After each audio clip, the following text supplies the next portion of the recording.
own my style, how I got this smile. Conquer fear, got the crown. Can't nobody bring me down. I'm looking good, quite frankly. Tim's a fitted big Yankee. Then I'm cold when I'm out east. I'm top tier, you can't rate me. Stop talking, baby, go get it. You start something, better finish. Yeah, that rooftop still a missing. I'm independently winning. Master B taught me no limit. Faith got me dominion. God give it, can't diminish. I'm set apart, I'm distinguished. You a baddie, baby. You gotta own it on the style and your grace. You better own it. All they wanna do is copy and paste, but you they can't replace. So own it. You a baddie, baby. You gotta own it on the style and your grace. You better own it. All they wanna do is copy and paste, but you they can't replace. So own it. Next turn when I walk in, got them all hot like she back again. Denim fit, I'm far from plain. Sugar and spice, I can't be lame. Tried to hate, but my God, stop. You got blocked, but it's tight in. Motivated like them high school plays. I know you remember those titans. Everything ain't always black and white. I'm still gonna get it going with this fight. Shining bright, can't dim this light. Diamond in the rough one made me tough. You stuck on luck manifesting. I say my prayers count blessings. Flashy, flashy flexing. My own style is impressing. You a baddie, baby. You gotta own it on the style and your grace. You better own it. All they wanna do is copy and paste, but you they can't replace. So own it. You a baddie, baby. You gotta own it on the style and your grace. You better own it. All they wanna do is copy and paste, but you they can't replace. So own it.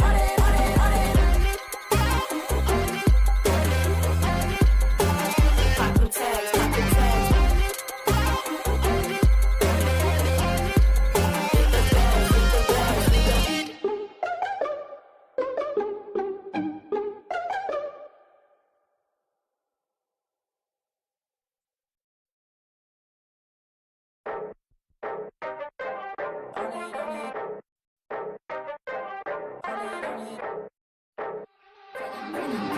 I learned to own my style, how I got this smile. Conquer fear, got the crown. Can't nobody bring me down. I'm looking good, quite frankly. Tim's a fitted big Yankee. Then I'm cold when I'm out east. I'm top tier, you can't rate me. Stop talking, baby, go get it. You start something, better finish. Yeah, that rooftop still a missing. I'm independently winning. Master B taught me no limit. Faith got me dominion. God give it, can't diminish. I'm set apart, I'm distinguished.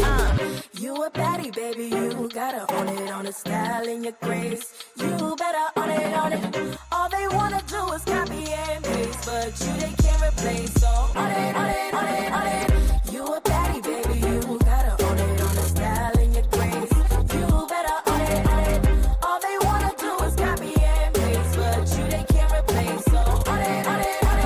Next turn when I walk in, got them all hot like she back again. Denim fit, I'm far from plain. Sugar and spice, I can't be lame. Tried to hate, but my God, stop. You got blocked, but it's tight in. Motivated like them high school plays. I know you remember those titans. Everything ain't always black and white. I'm still gonna get it going with this fight. Shining bright, can't dim this light. Diamond in the rough one made me tough. You stuck on luck manifesting. I say my prayers count blessings. Flashy, flashy flexing. My own style is impressing.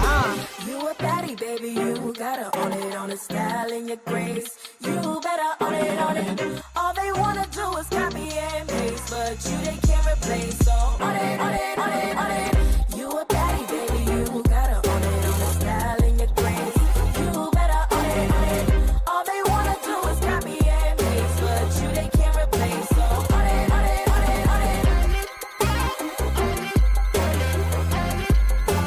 Pop them tags, pop them tags.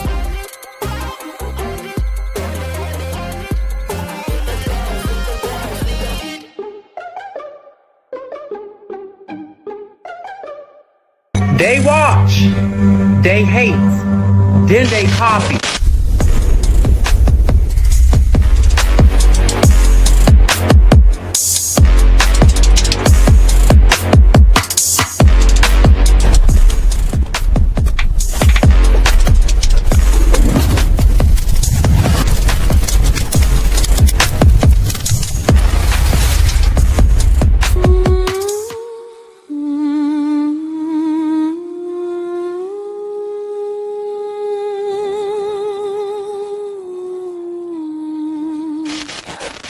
Truth don't bang.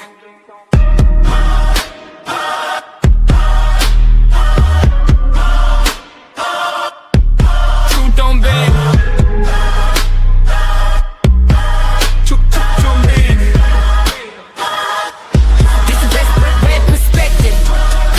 no selective. Truth heavy, no deception. PettyRed, no apologetic. Red perspective. I don't sugarcoat the message. I saw something, had to address it. If the things don't exit, listen. PettyRed in the room, shift the pressure. No filter on the mic, just measure. I don't chase peace, I chase better. If it's wrong, I correct the error. All eyes on me, they stare in silence. Study the blueprint, they scroll, they see, and it's still the style. They mock it first, then move like it's law. I speak from sight, not rumor or tone. PettyRed sees nothing but the truth. Stand firm, don't fold. This ain't for comfort. This for correction, not for applause. This the red perspective.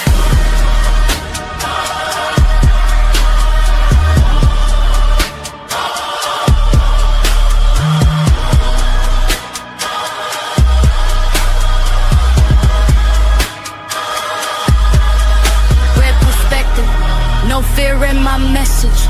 Truth first, feeling second. PettyRed, I stand on it, said it. Red perspective, I saw something, so I said it. Say it loud, say it honest. I don't care who don't like it. Truth. Stand on it. PettyRed. Stand on it. PettyRed. Stand on it. PettyRed. Stand on it. PettyRed.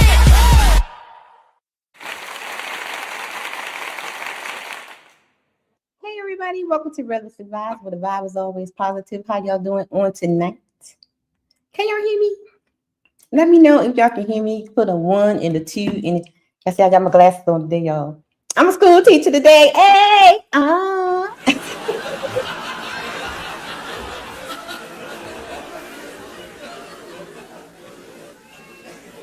Got my school teacher glasses on, okay? About to get this lesson. How y'all doing on tonight? I hope everybody's doing well. Shout out to everybody that is tuning in. I got a one in the chat. Sounds great. Good. How y'all doing on this Monday? It is Monday. This is the second Monday in the messy March. Okay. I'm just saying. Okay.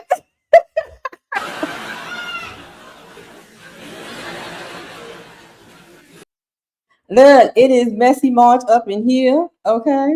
And we are only in the second week of messy March. I mean, it's been interesting in these streets, okay? How y'all doing? Thank you guys for tuning in. And we're not going to delay.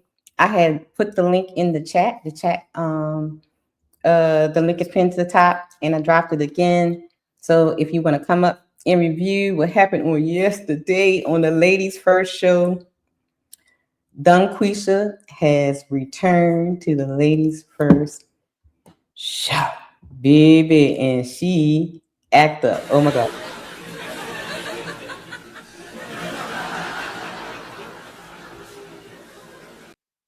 Dungqueesha showed off yesterday. She was like, I'm going to show y'all something. I'm going to tell y'all something because I missed y'all. Shouts out to Dungqueesha. Dungqueesha is the subject for today. We're going to analyze what Miss Dungqueesha had to say. Okay. There's Dungqueesha. Okay. There she go right there. I got her in 2 outfits. Like, she got the black outfit. Okay. I think I like the black outfit better than the white outfit. The yellow outfit. Anyway. So, you guys know the deal. Every time, every show, you know, it's the show goes. Wait a minute. I need to change that. Hold on. We need 15 memberships and $50 towards the paper towel fund.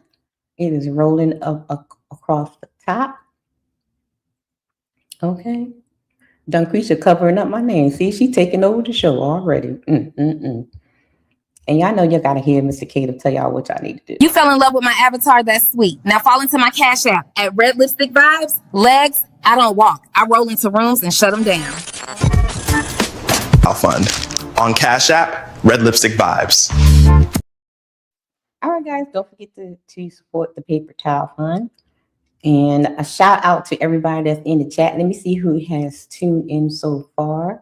Thank you guys for tuning in. Miss She Said in the house. Hey, sis.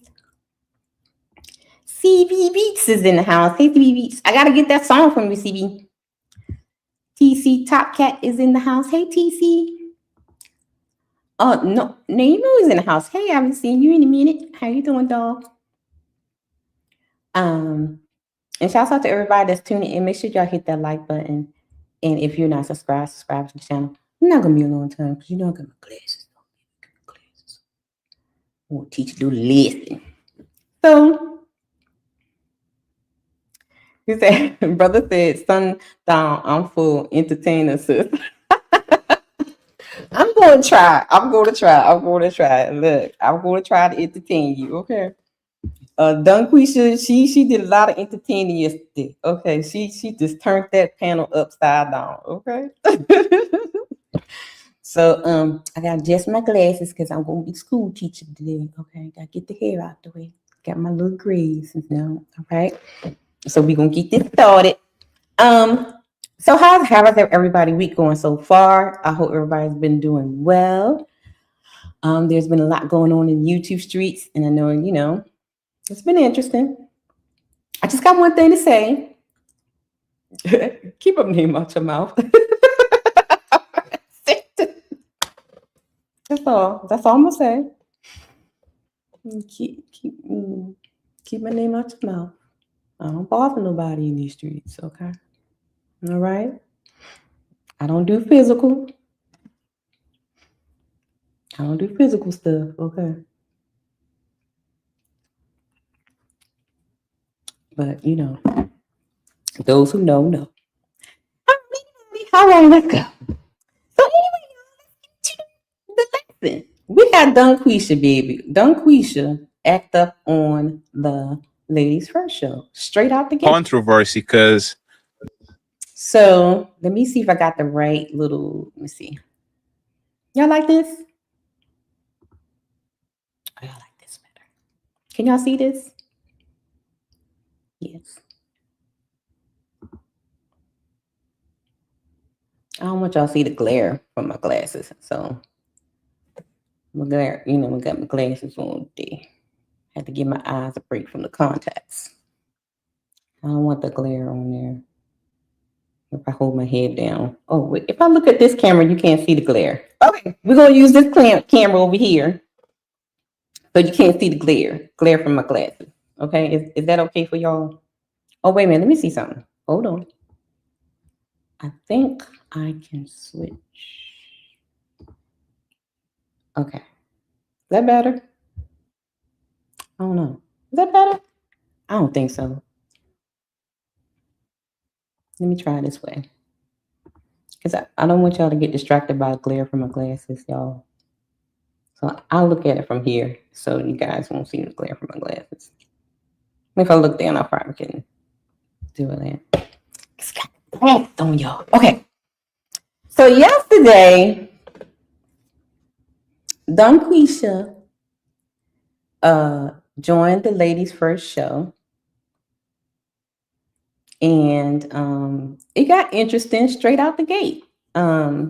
So it was a pretty long show, so we're not going to review the whole thing, but we're just going to review the first part. I thought the first part was very, very interesting. So, because it got spicy quickly. Okay. It got spicy quickly, so we're going to do that. We're going to do that. Hold on, let me get this up. Let me do it this way. Do it this way. Okay, hold on, y'all. All right. Y'all see it better now? That's good. Okay. All right.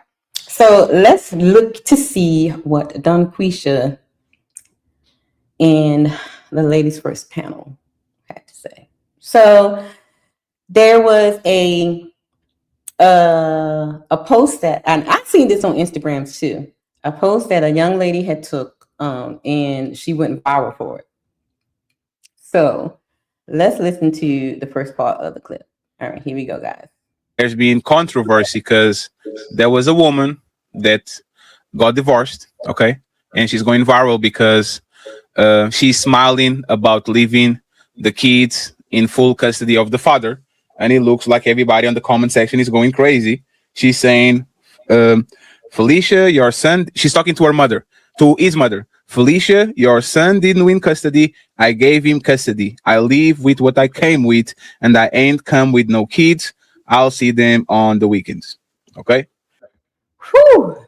Now let's just stop right there. What did you guys think about that? Is she, well, I'm not even going to ask the question if she's being petty, because she is being petty. She's being real petty. Okay. And especially going to send the message to his mother. So I'm quite sure there has been some turmoil in that relationship, some back and forth. Grandma could have been in the mix and all that kind of stuff. She probably like, hey, well, look, y'all wanted the kids, here you go. What are y'all thoughts on this, though? Do you think, well, she's wrong. She's being petty for one. But we always hear in these YouTube streets that the kids are better off with the dads, right? Isn't that what we hear all the time? And a lot of times we hear the fact that people will say, give the kids to the dad. When it comes to the child support thing, if you can't afford to take care of the kids, give the kids to the dad. So why everybody mad with her? She did what people say you should do. Give the kids to the dad. Why are they mad? I need to know. Naomi said this is crazy work. Because she gave the kids to the dad? How is it crazy work? Now, the post to the mother-in-law, yeah, that's crazy. But the overall giving the kids to the dad, is that crazy work? Brother says she did the right thing. I think so too. I think she did the right thing. Because she is clearly missing some nurturing and loving and mothering, right? Just say, I'll see them on the weekends, and that's about it. And because we don't know exactly why they're getting divorced and something like that, right? And he just look at the picture. He just looking like, oh my God. And she's smiling from ear to ear. So most likely she wanted to be free. What y'all think? I think she just wanted to be free. Right? You take the kids and I can go on about my life. I'll see them on the weekends. I'll pay the little child support, but I want to be free. Yeah. Y'all still think that she's wrong with it? Hey, Red Pill Crip. Make sure y'all hit the like button and all that other good stuff, y'all.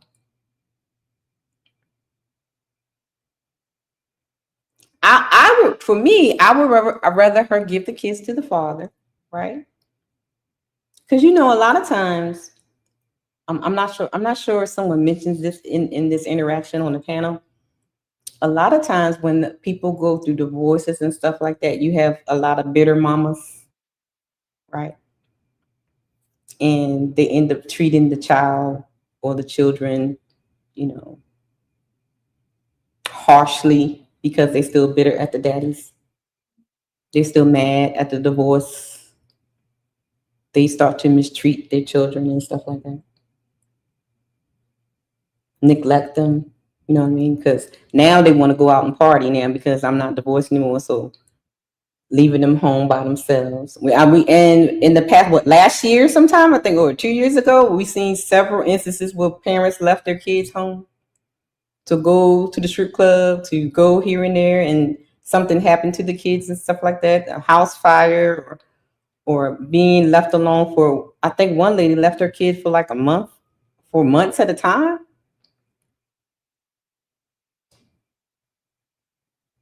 So she did the right thing, I think. What y'all think? Do y'all think she did the right thing? If she has that type of mentality, why would you want to keep the kids with her? Like TC said, they don't care about those kids. Right. So she did the right thing.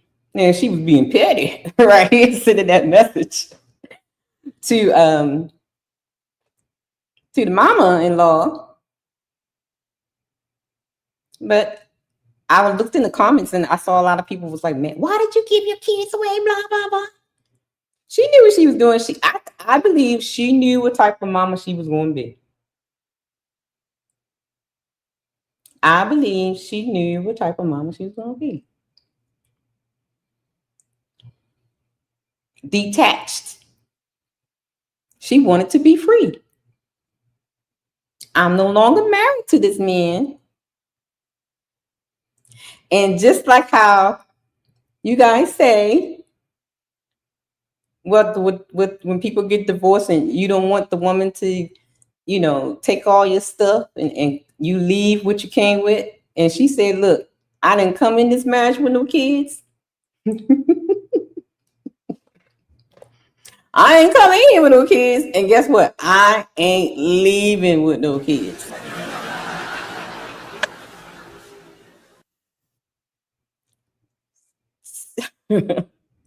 Isn't that what the brethren say? So what's wrong with her saying the same thing? Let me know, guys. I want to know. Let me know what y'all think. CEO is in the chat. Hey, CEO. D is in the chat. Hey, D. D is in the chat. Let me see. Dr. Steele said, this lady is selfish. She wanted to be free from anything. She wanted almost no responsibility. Okay, I see your point. All right. Okay, Dr. Steele. DL says, most women care too much about their image to let the kids go or play the kids for child support, but they really don't want to be mothers. So, Gio, from your comment, she did the right thing, right? She don't gotta play for child support, and if she really doesn't want to be a mother, give the kids to the father, right? Right? CEO says she's going to have to pay child support. Apparently, she don't care. She'll pay the child support, yeah. She apparently, hey, I'll pay child support. But I don't want the day-to-day responsibilities of taking care of the kids.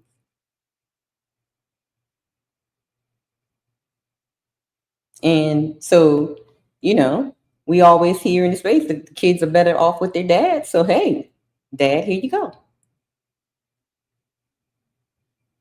So why are people mad?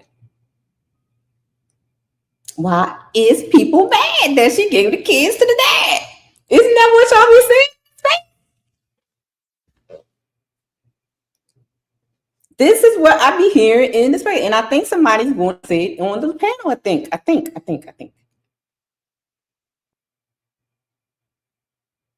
Why are we mad she gave the kids to the dad? Now I can see if she gave it like that young lady that gave her kids up to foster care. Now that's crazy. But she gave the kids to the dad. So why is people bent out of shape about that? Dr. Seal says she did say she was going to pay child support. Nino said, if that was a man, do you think the response would be the same? Of course not. It's always a double standard. Of course not. However, the question is, if we say that the kids are better off with the father, why are we mad at her because she gave the kids to the father? That's the only thing I want to know. TC says, I'm not going to complain. It's my child. Okay. See you. So all of that, I carried them for 9 months and have more of an attachment is BS. Yes, it is. Very much so. Somebody by the name of Man in Charge is in the back. Hey, I believe men should be in charge of women as we look after them. That's nice. That's nice that you know that.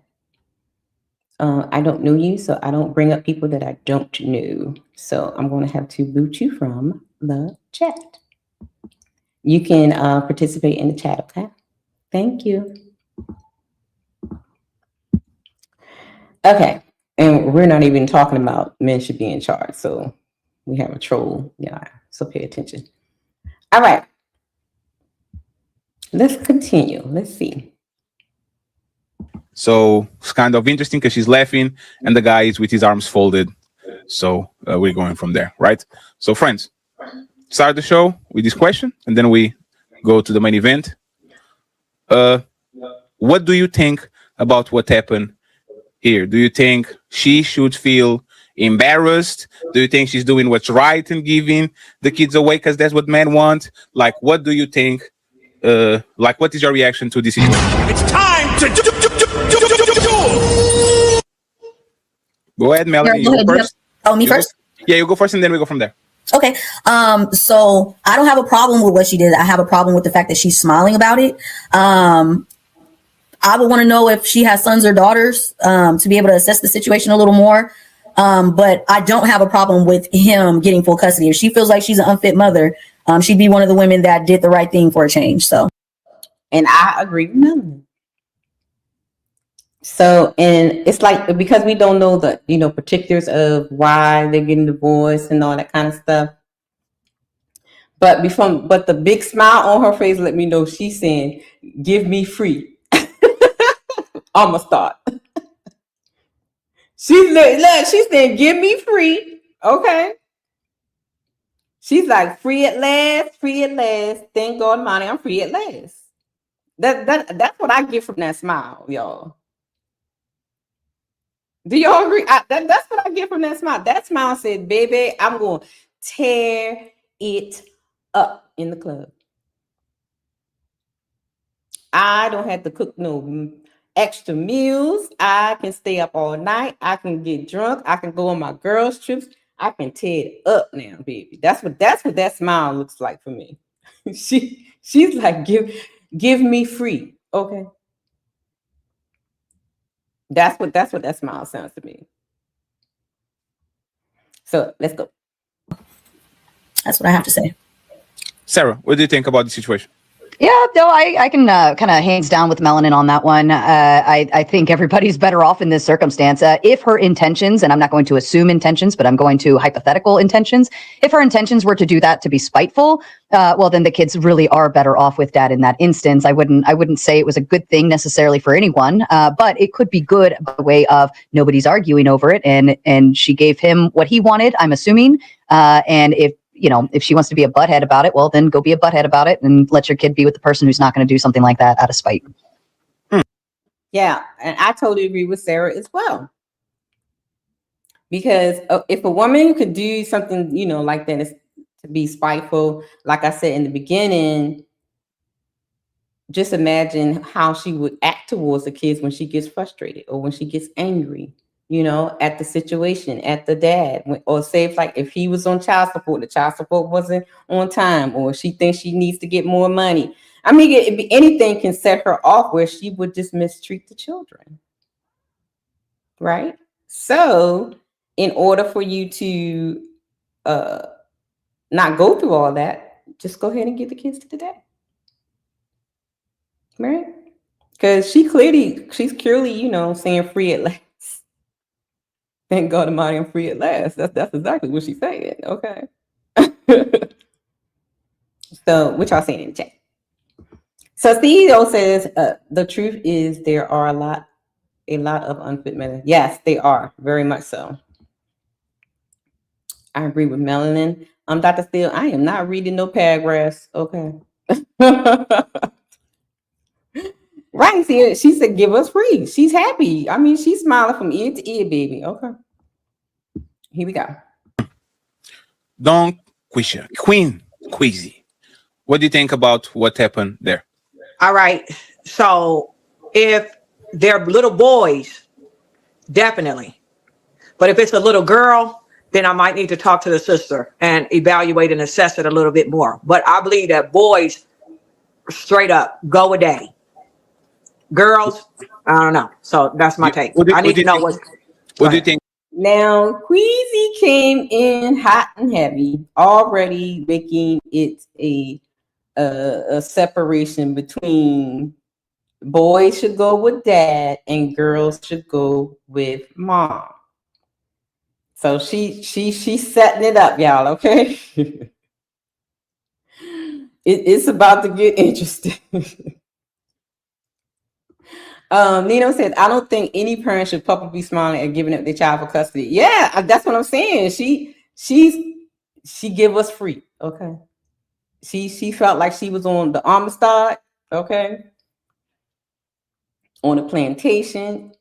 She was a slave, so now she is free. That's why she's smiling.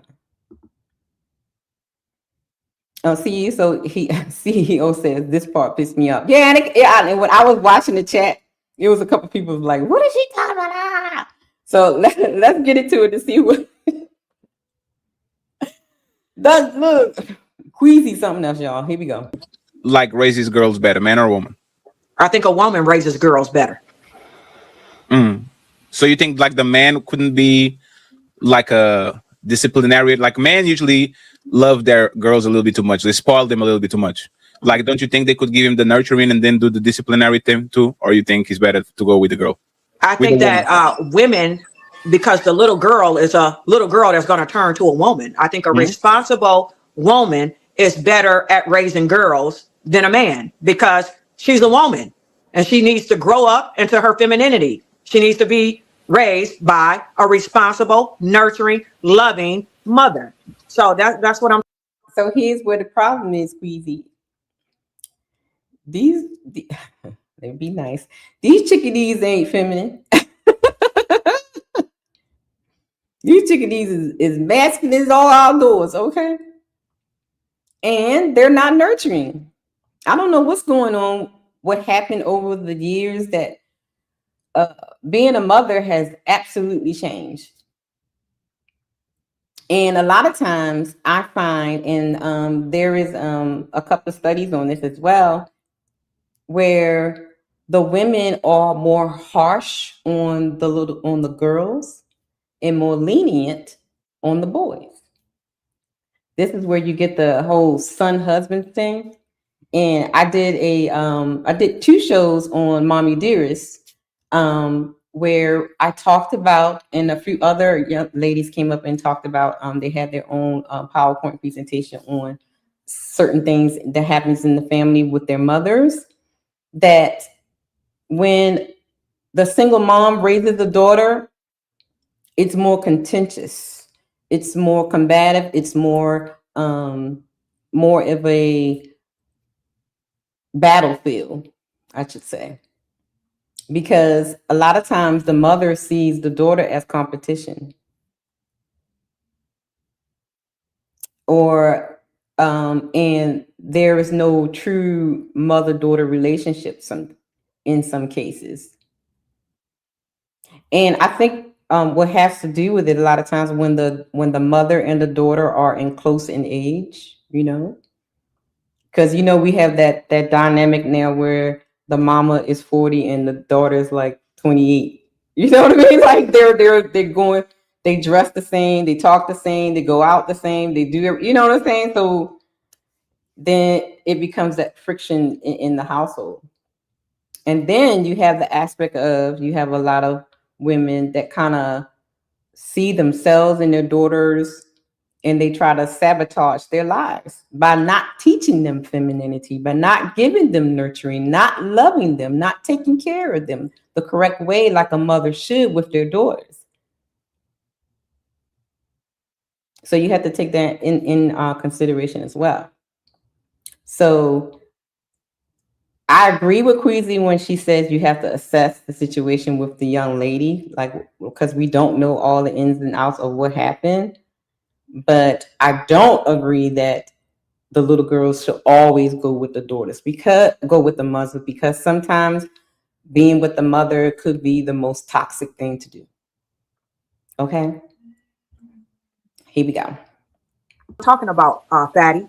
If it's a boy, he needs to carry his tail over there with his daddy. He's a man. He needs that masculinity so he can grow up and be the man that he's supposed to be. So that's my take, Fatty. But you do see, you didn't give a lot of disclaimers as far as the father and what he needs to possess. Like when you're talking about the mother, she needs to have these qualities in order for it to be successful. Mm-hmm. So that's just the difference that I'm hearing in what you're saying. What you mean? I was saying the boys need to be with their father because they're masculine, and the father is going to be more into his masculinity, and he's going to transfer that to the boys. That's why the boys need to be with him. He's a man. I get that, but what I'm saying is, grow. So I get that, but what I'm saying is, in regards to the woman, she needs to be a feminine, nurturing. Like that's what I said, Melanie. I know, but I'm saying you're naming all of those things in order for her to be successful with the daughter. So is it really better that the mother has the daughter? Because if she doesn't possess those qualities, then what is she raising? I would say, each situation, you got to look at each person, and you have to judge it accordingly. But from my experience, with the wisdom that I have, it appears to me that the girls are better off being raised by mama, and the boys are better off being raised by the daddy. Can I ask something, Queen? I could do. What do y'all think, chat? Do y'all think that the boys are better off with the moms? I mean, with the dads, and the girls are better off with the girls? What y'all think? Do y'all think the Queasy is right? Or is it just a situational type thing? We have to assess the situation on making sure that the mother has all the qualities and stuff that she's supposed to possess to be a good mother? Or should it be across the board? I got you, Sarah. Are single women more masculine than women that are in relationships, Queen? I would say, is she more masculine? Yes. She's tapped more into her masculine energy. Yes. So there you go. You are now defeating your argument now, Queasy. And shout out to Fatty for asking that question, because it is true that most single mothers are tapped into their masculine energy more than feminine energy. So if you kind of defeating your argument that the girl should go with the mother because she's feminine and she can teach her to, to be a woman and all that kind of stuff. Shouts out to Trent in the house. Thank you, Trent. She's going to part usually single women are more work. Like they have to work more. They have to do more things that are put them on their masculine frame. How is she going to pour the femininity into that child when usually single mothers are probably the most masculine woman in society? Like, isn't that like kind of a disconnecting point there? No, okay. So when you're single, you can still be feminine and you still are feminine, but you have to work. And we would like to say that working is a masculine trait, but I would say working is just a human trait. Just because I'm working a job to take care of my children, don't mean that I'm going to be in a lot of masculine energy just because I have a job and I'm working. That doesn't necessarily mean that. So statistically speaking, all children are actually better off with a single father than they would be with a single mother. Now, I am a single mother myself. I don't like hearing those statistics, and I'd like to think I'm a good mom and I'm doing what's best for them as much as I possibly can, right? But that doesn't mean that there isn't an exception to the rule. However, statistically speaking, children are better off, boy or girl, with dad. He's the protector, the provider, all of those things. But whatever it is that dads do, they typically do it better or offer some type of stability in which children tend to. So based on the studies, it's saying that most likely they're better off with the father because of structure, discipline, stability.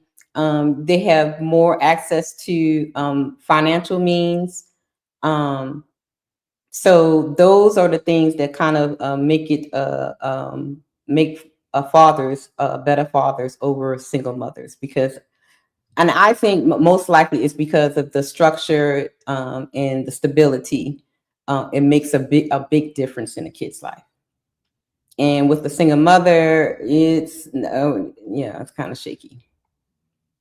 To grow better and do better. But with single moms, now it can be demographically, single moms, children raised by single moms typically end up with drugs, prison, they're in worse off situations, so on and so forth, and they typically don't do better. That's just statistically speaking. I understand what you're saying. I hear what you're saying. I don't like to hear the numbers either, but it's just pure fact. Okay, let me jump in. Let me just jump in for a second to regulate some things here. Ooh-wee. Now, oh boy, let's see. Hey, she read to regulate now. Shout out to Queen. She read to regulate. Y'all better pay attention because she about to school y'all a little bit. Go ahead, Queen. Tell them. Okay, check this out. Statistically speaking, when a little girl is around 12 and 13 years old, look at the statistics. Sometimes the father starts to do touchy, feely. I said touchy. Okay, so here's where things got, oh my. Here is where everything went left, right, to the side, everywhere. When Queasy said that statement, and as you can look at the panel's face like, oh God, here we go. And the chat was going crazy, y'all. It was nice.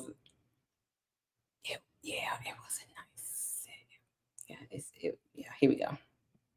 Don't play with me. Touchy, feely. I'm not playing with nothing. That's not usually the father. That's not usually the father. And most of the time when that's happening, wait a minute, Melanin. No, I can't. I'm sorry. I'll take it, Melanin, if you want. Actually, you know what? I'll give her the floor. You can have. Yes, let the queen go. Melanie, let the queen go. Melanie, you don't do that to the queen. Yeah, no, I get that, but there's some things that are said that you can't just sit idle by and let you finish the statement without a bit of a rebuttal. If you don't mind, Melanin, let her finish it, and then we can just discuss it. Elijah Muhammad, the Honorable Elijah Muhammad, that is one of our ancestors. He in the Nation of Islam said when the little girl started to go through puberty, he didn't even want the man left in the house with her. I'm sorry, are we talking about American society average numbers, or are we talking about somewhere else? I am talking about. Are we breaking down religious? Wait a minute, I want to know why you interrupting me while I'm talking. I just, you know what? For you. I apologize. You do not need to be interrupting. Unruly woman, yes. Tell them this is the day, International Day of the Woman. Look, queen. She is. Look. Oh, shout out to Trent. It's in the house. Hey, Trent. Yo. What's up, Brad? Look, Queasy is not messing with y'all, okay? She is not messing with y'all. Shout out to Bessie in the house. Hey, Bessie. Yo, Steele, what up? Shout out to the chat. What do you think, Trent? Do you think that little boys should go with the dads and little girls should go with the moms? In a realistic, like real shit, whoever's the better parent, dog. Whoever's the parent that got the most squared away life and setup that'll benefit that child, that's where the child should go, man. Okay. That's what I think. Hey, Doris. Doris is in the house. Hey, Doris. Is it true about the men stuff? Yes, men tend to have more bread. They tend to be more stable. They tend to be more organized. They tend to be more. In reality, they tend to be a better parent. Yes, we know that. That's fine. Yeah. But in scenarios where the mom is a better parent, then go with the mom. You know what I mean? Like we're thinking about the child for real at this point. We're not talking about wants and selfish needs and all extra bullshit. Right. Whoever is the best, most stable parent. Right. And I think it's like you have to evaluate, just like how she said in the beginning, you have to evaluate the situation, to figure it out. But overall, statistics does say that a single father home is way better than a single mother's home. And we can look in society where our community is now and can tell that statement is true. Right. Yeah. I mean, the ideal thing, right? Tip of the spirit shit, right? Would be marriage, right? Carriage. Right. But look at the world we live in, right? Like for real. Like if we have to be realistic about certain things, we gotta, Dora says she gifted herself a membership.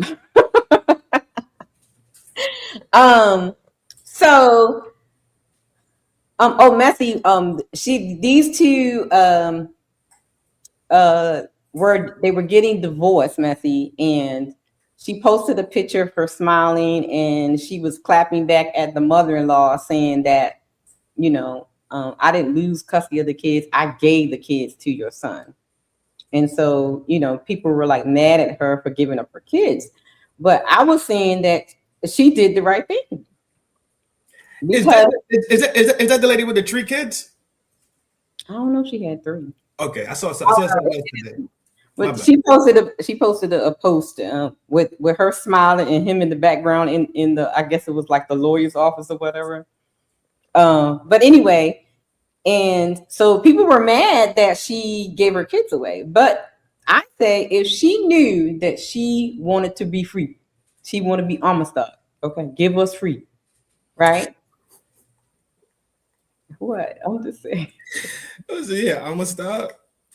She would look. If she knew she wanted to give us free, off the plantation, she did the right thing. Because what happens when mama gets bitter, when mama gets angry, that she can't go out and do her thing. You know what I mean? Mm-hmm. She starts to mistreat the babies. Because she mad at the daddy. Mm-hmm. So to avoid all that, give the kids to the daddy. I don't see nothing wrong with it. I think she did the right thing. She wanted to give us free. If you gotta think about if she can make that judgment call, right? Then that's probably the right judgment call. Right. Like Messi said, good, give them up if she can't care for them. Right. And a lot of Messi, and listen, and this is the thing. A lot of people put caring for the kids as clothes, food, and shelter. But what about their emotional well-being, their mental well-being? It's not all about their physical well-being, right, but they forget about those parts. So I can have a roof over my son's head every day, but if every day I'm yelling and screaming and calling, he ain't gonna be shit. That's not being a nurturing, caring mother. Right. So if she knew that was going to happen, and she felt that animosity or anger towards the dad, and know that she's, she want to be outside.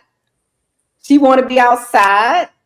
And like I was using an example, I think it was last year or 2 years ago, where we had multiple cases of women leaving their kids at home for a long period of time. Like we had that one woman left her kids for months. Yeah. Ain't that lady used to just come by the crib and like drop off food and like hang out on? Yeah. It was like Chicago, right? Or Detroit or something like that. Because it was cold as shit. Yes. And then they had no heat under that. Yeah. Oh, but then we had one crazy lady went to get a BBL and left the kids in the house. Come on with the game though. And then there was another lady left her baby in the car while she went in the club to get a drink and shake her booty. So if you know that you have that mentality and you know you are free. You don't have no marriage no more. You don't got to answer to the mom. You don't got to be submissive. You don't got to do nothing but go outside. Okay.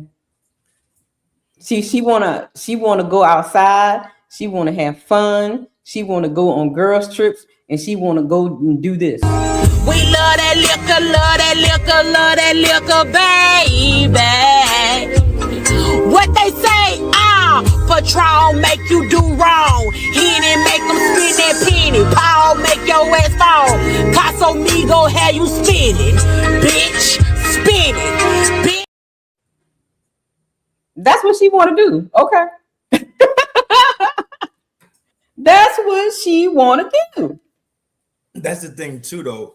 You got to look at it like how many women have had babies to trap men, and then it not work out that way. You think they really care about this fucking? Look how many women have children to get dollar bills from the system. You understand what I'm saying? Exactly. Missy Man asked the question: should she trade child support? Yes. And I think in the post that she said she is trading child support. Yes, she should. Absolutely. Most definitely. Let's finish with CNBC. Oh man, you need to be quiet. Go ahead. Sorry, well, I'm talking, I don't appreciate being cut off and interrupted. No problem. I That's apologize. disrespectful. Go ahead, Queen. You got it. We're not gonna monologue with several statements that you're making that we cannot rebut. I haven't been talking no more than 1 minute. But I'm just letting you know it won't be a monologue. Hey, they better leave Queasy alone. Queasy. No. Ray, what's wrong with you? Hey, Queasy want to tear him up. They better leave Queasy alone. Hey, child. Hey, darling. Thank you for coming through. Oh, my goodness. Truth is in the house. Hey, Nexus. Thank you for coming through. Oh, my goodness. Look. They better leave Queasy alone. Look, Queasy about to tear it up. Y'all better. Mouth full of gold teeth, dog. Queasy like, look. That gotta be from Florida, bro. I'm talking, and nobody else should be talking. Okay? Have mercy on my soul. Here we go. You don't have to tell me that, Melanin. You don't have to tell me that. What I'm telling you is you're saying certain things. You all asked me a question, and I'm answering it. And while I'm answering it, y'all chiming in, and you didn't let me finish my point. There's a lack of discipline going on in the first phase of this show. Okay, that's fine. But I'm just saying, you're not going to sit up there and say dads touch their... Hey, she correcting y'all, okay? Queasy said, I'm the elder up here, and y'all are not being disciplined. Okay. A lack of discipline, huh? Okay. So Fatty and Ali, y'all need to get y'all disciplined on y'all show. Because Queasy said so. Okay. Get it together. What you mean I'm not going to do something? I said what I said, and you're not going to get to just speak for you. What do you mean I'm not going to do something? I'm talking to you. You can't sit there and say that fathers. You can't sit up there and say that fathers are touching their daughters and think that nobody's going to have a problem with what you're saying. I said I was talking, and you need to have some skills to listen and not interrupt. I did. I heard what you said, and I had something to say about what you said. It's disrespectful. I had something to say about what you said. If I may, Queen. If I may, we're not at your house. If I may, what more do you want from me? Hey, Queasy is tearing it up. Okay. She going hella hard, dog. She is tweaking. Oh my God, Lord have mercy. Poor Fatty. Poor Fatty he got trying to get it under control, y'all. Here we go. Oh my God. I know it's international. We are going to I don't care about this. We're going to let Dungqueesha land their plane. Okay. Thank you. And Sarah and Melanin will have an interrupted time to reply because Coco and Smell the Roses are sitting pretty waiting for us. So we're going to make sure Queen Queasy lands the plane uninterrupted in Sarah and Melanin. Okay, go ahead, Queen. What do you have to tell us on this International Women's Day? Let's go. Okay, what I was saying is the woman should be taking care of the little girl because when she turns 12, her menses is there. She needs a feminine role model to be around. Just because I'm working don't mean I'm masculine. And I said, the Honorable Elijah Muhammad said, it is not healthy to have a 12 and 13-year-old young girl just in a house with a male, because she can even get. Okay, here's where it starts to get sticky. Sticky, icky. Y'all take a deep breath, because Queasy is about to make things queasy. Okay, here we go. Wait a minute. Uncle Rick tweaking, boy. Uncle Rick stop tweaking. See, step in. You is serious. I've been reading his comments the whole time, brother.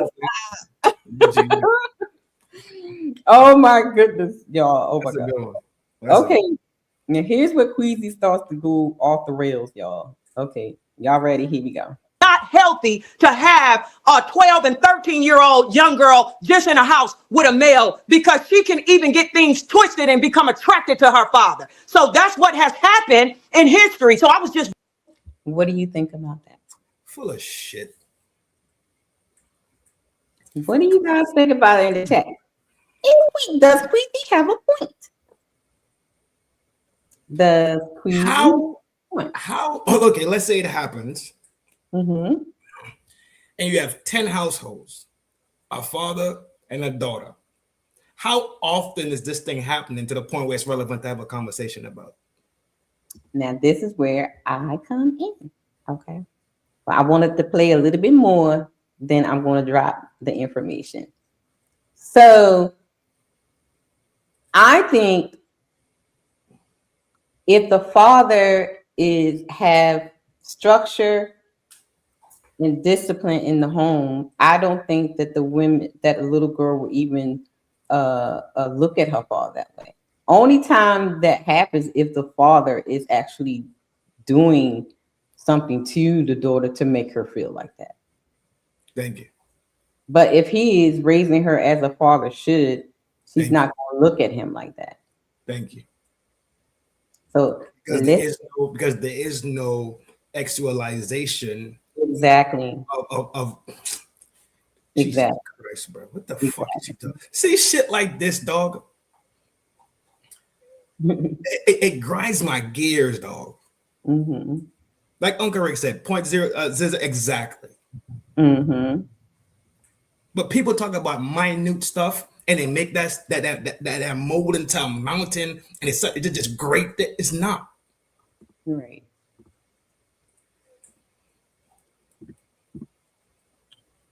Shouts out to Tony Golden in the house. Hey, Tony. Bringing that up, that from my perspective, young ladies, a woman should raise the girl and a man should raise the sons. And I'm about to bounce past. There's my bounce pass. She said, I bounce past. Okay. Now y'all can talk, because I done said what I said. Okay. She did the Magic Johnson. Cease to Sarah. Let's go, Sarah. And then Melanie. You're muted, Sarah. You are intimidated. Yes. I just wanted to pay my kind respects to the queen of all. Darling queen, I just sat here and told you that statistically speaking, children, whether boy or girl, are better off in all regards if they are with their father. Now, what you are speaking to, and if I may, what you are speaking to is your biggest concern is how a lady bees a lady, right? You are more concerned with her growing up to become a woman and learning those types of attributes. That is a fixable thing, right? But the biggest concern is the safety of the child. And actually speaking, because the man is the father is, if he's in charge of the child, right, and not the mother, number one, you're not going to have a bunch of other men coming around his children. He is the man. If you are a mother, a single mother, you're increasing your chances of dating somebody, bringing somebody over. Men can take an advantage of you, so on and so forth. And now you are not in a position where you can protect your children. But statistically speaking, more of the bogus stuff comes from the female side. Now, when you're talking about men touching children, I don't think statistically, I'd have to go look at it to confirm, but I don't think statistically it's from a single father. That especially if the stats show that single fathers do better raising the children than the single mother. That doesn't even make sense to me. Right. Mel, and then I want to introduce one little note as a fact check. Go ahead. Yeah. So the fact that you're No, she don't roll out. She don't want no possibility. even trying to say that the biological father is having issues with his teenage daughter around that time, you got to pull out the statistics for that, because I'm not going for it. What usually happens is this single mother household needs to replace the biological father because she just doesn't want to co-parent, because she wants the child support, the Section 8, and the food stamps. So then her many boyfriends are coming in and touching that child. It's not the biological father. The biological father has a level of protection that he provides for son and daughter that can't be matched by the mother. All right, let's stop right here. So, because y'all know me, I got my teacher glasses on, y'all. Okay, my teacher glasses on. Okay, here we are. So, studies found that about 2% of women reported sexual abuse by a biological father during childhood. Then that's out of 100. 2%. That's way, way low. Other population surveys show around 5% of people abused before the age of 16 reported. I'm sorry, I got to put it on thing. Age of 16 reported their father as their offender. Still way below 10%. So it's like a needle in a haystack. Right, exactly. So in general population, the percentage significantly involves biological fathers is relatively small compared with all abuse cases. Okay. Now here's where it gets sticky. And I say this all the time. You chicks start to bringing these men around your children. Okay. Stop bringing these random men around your kids. Because mama got to have a life too, you hear me? Exactly. That's why I don't blame the woman for giving her kids to the daddy, because she knew she wanted to be outside. Me either. I think that's a great self-assessment. Mm-hmm. If you know you ain't, who knows why you in that scenario in the first place? God knows, right? Exactly. Only she and God really know. Exactly. So now push come to shove, and she make a decision saying, I ain't the one. Mm-hmm. Thank you. I appreciate the honesty. Exactly. Right? Yeah. Now, most likely, this single father, right, mm-hmm. has a mother that's still alive most times, right? Because mm-hmm. we're not talking about a 60-year-old man. We're not talking about a 50-year-old. We're talking about a 40-year-old. We're usually talking about a 20-something-year-old man. Yeah. And Mom Dukes could come into that scenario and give the feminine aspect to this girl child. Exactly. Yep. Exactly. About 17%, over 10% of girls who had stepfathers, step boyfriends, a new uncle, right, reported sexual abuse by them compared to the 2% of biological fathers. Children living with a single parent and a live-in partner, even the weekend dude, the one-night stand dude, has been found to be up to 8 times more likely to experience maltreatment than children living with both married biological parents. Of course. Research often attribute this to lack of biological bond. And I talked about that earlier, when a lot of times when there's a toxic breakup or a bad breakup with the father, the mothers tend to act out towards the children. The mothers tend to treat the children wrong. The mother tends to, not really bond with their children. I hate you because you look like your daddy kind of stuff. Another instance is more household instability. We talked about that. That's one of the reasons why the single father has a better chance raising the kids, because of the stability. And here's the other thing: increased exposure to unrelated adults.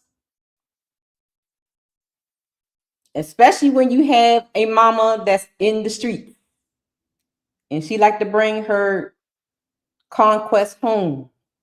Okay. So abuse risk is much higher with a stepfather or a mother's partner, aka boyfriend, sneaky link, side piece, than biological fathers in many studies. Okay, y'all got that? Okay, all right. Here we go. I'm gonna see what y'all saying in the chat too. Okay, even as far as young boys, our young boys are being touched in inappropriate ways because of these single mother households, and that happens to them by men and women, and they're being unprotected. Exactly, Melody hit it right on the head, and that goes for the little boys too. Not just for the girls, but the little boys too. Protected because they're with their mother. You cannot do that. You cannot say stuff like that and expect no sort of pushback. That's just not true. Let me say can I this, respond? Queen, and then Daddy, you can I respond? Yes. So let me just say this, Queen. Statistically speaking, the presence of the father is the biggest deterrent for somebody touching your kids, either be female or male, because like you said, like Mel said, biologically, the dad and the mom usually are not attracted to the kids. It's the stepmoms, the stepdads, the uncles, the cousins, and these people that are actually.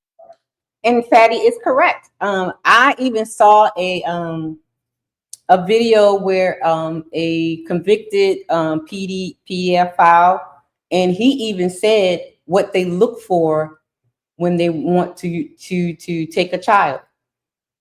They look for children that do not have a father. That's the number one thing they look for. They look for the single mamas. They look for the children that do not have any masculine person around to protect them. So that assessment is right. Fanny's right. Around the kids. So since men and women usually don't stay single, right? You would giving the kid to the mom, like Mel saying, is introducing an outsider that might be attracted to your kids or to somebody on the house because he's outside of the house. So now that we introduced that, and I wanted to talk about like OnlyFans models. Most of OnlyFans models come from single parent households. Most of prostitutes come from places where the mom raises the kids. Like most of the alcoholics, drunks. With that information, Queen, do you still think the woman should go to? Absolutely. Let me just go ahead and say this. Okay. Mm-hmm. I started out saying that one of our ancestors, the most honorable Elijah Muhammad, I started out using the most honorable Elijah Muhammad as the person that is teaching this. This is not a female talking point. This is a male talking point. The honorable Elijah Muhammad said that when the child gets around 13, she should not be left in the home with the father alone. So I'm using that. That's my. So my question is, anyone that's of the faith, like, do y'all know what she's talking about? Like, I would want to know there has to be some type of context for him to say that. Like, what was do anybody know what that is? Like, what was the reasoning from him to say that? Because it seems like some pieces is missing from her statement. My what is source? That's my source. He's one man. That's one man. No, it's fine. Why? So wait a minute. Queen, wait a minute. Wait a minute. Queen. Why? Because you said that he said it, right? Okay. What did he explain? What was the reason? Let me explain it to you. Yes, I can unfold this. I'm talking to Queen Queasy. Now, this is what he said. He said that when the young girl get around 12 and 13, puberty hits, she starts to resemble the mother, the one that he was in love with back in his heyday when he got her pregnant. The mother is not there. So now the young girl is there. She wants to please him. She's saying, Daddy, you want to eat? Do you need this? And he says that with this dynamics, it is a likelihood. Wait a minute. What? No. Oh, okay. Ricky said because Elijah Muhammad slept with young girls. That's why. He did. He absolutely fucking did. That was a bad example, man. And she keep calling him the honorable Elijah Muhammad. Oh no. And he been dishonored because of his fucking past. That's why That's why them boys stop fuck with X and them. That's why they stop fuck with him. Full of shit. I've been hearing it the whole time. Like, why she call him Honorable Elijah Muhammad? See, okay. So that's a fun fact I did not know. I didn't know he was doing that. Okay. Thank you, Uncle Ricky. That's a fact. That things can get twisted.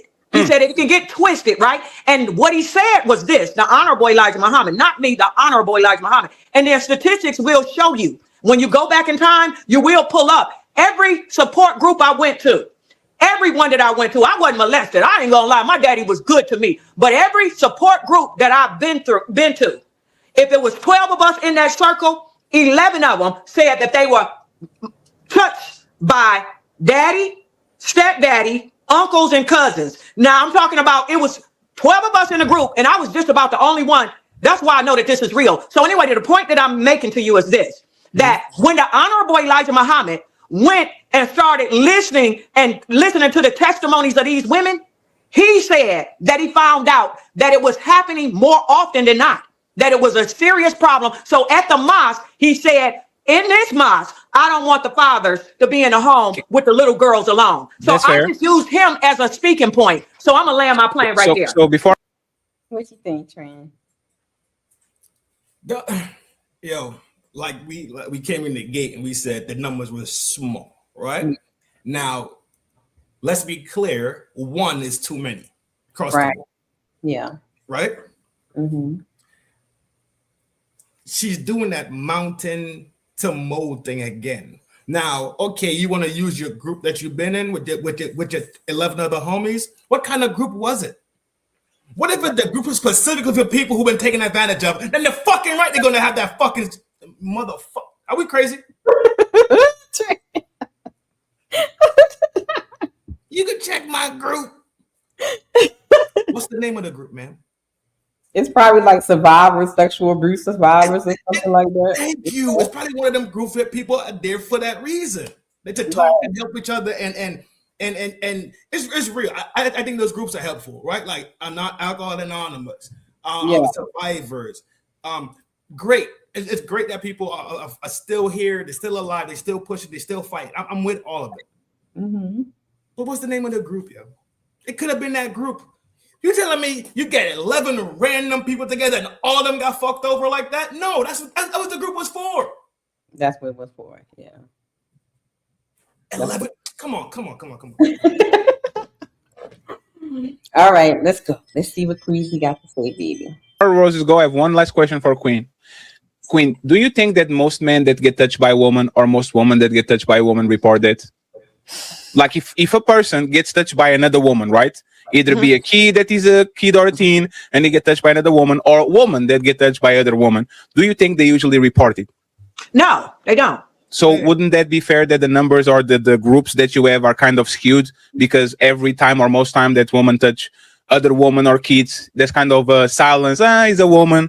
Contrary to if a man does the same thing, it's front page news. It happens with the teachers. It happened with the uncle, with the dad, with stepdad, but the stepmom, the auntie, the teacher, the nanny, the babysitter. Like usually they don't get nothing because it's a slap on the wrist, or it's not even a situation. It's not even a thing. And you go like, don't you think that that's the reason? It's just because people don't report it. I think that the reason why they don't report it is because if somebody is unbalanced and they're a female pedophile, you're going to deal with more emotional, where they're going to kiss the girl. And Queen, they're going to kiss the little girl. Just 1 second, Queen, please, because we are.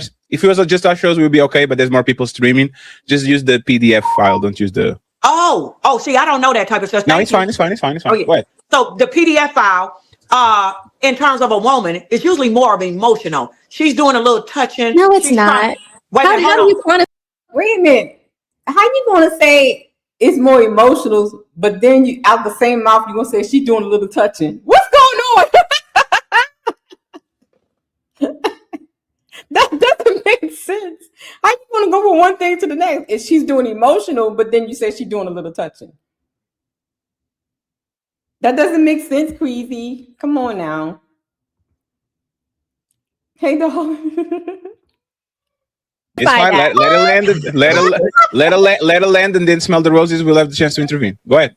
Okay, like I was saying, when the women do it, they deserve to be put down as well. I'm not making no excuses, but I'm saying it's sort of like more emotional. The pride mom is not getting her needs met, and she'll come to the daughter for more emotional, and it does transform into sexual. It does transcend into that. But I'm saying when it's a male, we know that the turtle get to working. We know that the little turtle get to working, so it's a little bit more brutal, and it's a little bit more where she can get pregnant. So I'm saying that both is wrong 100%. Because I'm going to send both of them to Jesus. Both the male and the woman, when they do that act, they go to Jesus equally. But I'm saying the reason why it's not reported as much is because the woman can't really do penetration and she can't do as much damage. That's all I'm saying. Okay, so it's about harmony. Go ahead, smell the roses, and then we bring Coco up here, and then I want to hear from the fellas. They're behaving. What do you think about what she just said, Trent? I think she's off her rocker in real life. I do.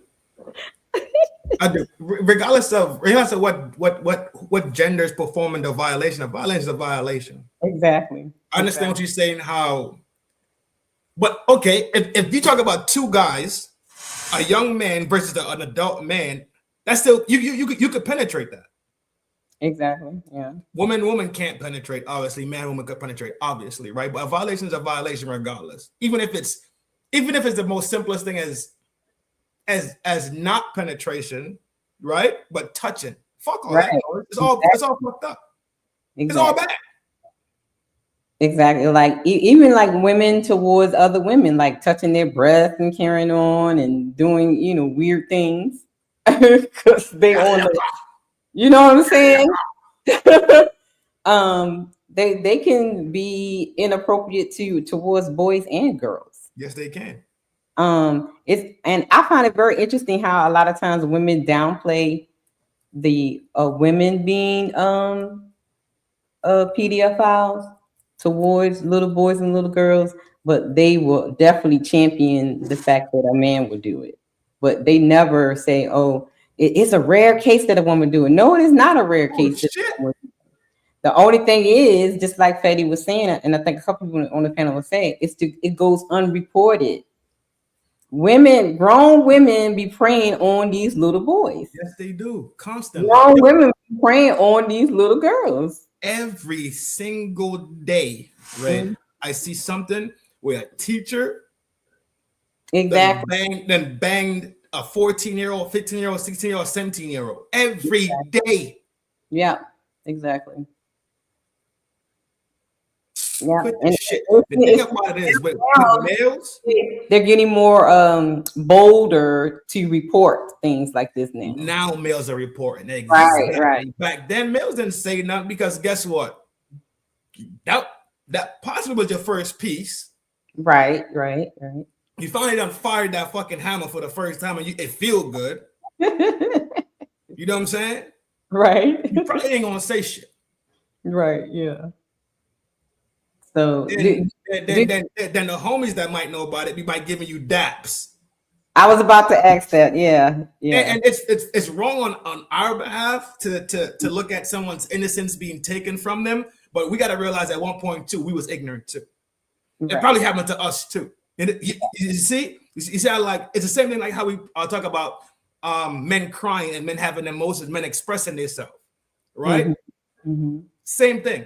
Men don't fucking cry. Man up. Put yourself. It's the same thing. Right. We have some ignorant ways about ourselves. We did, and some of us still do. Mm-hmm.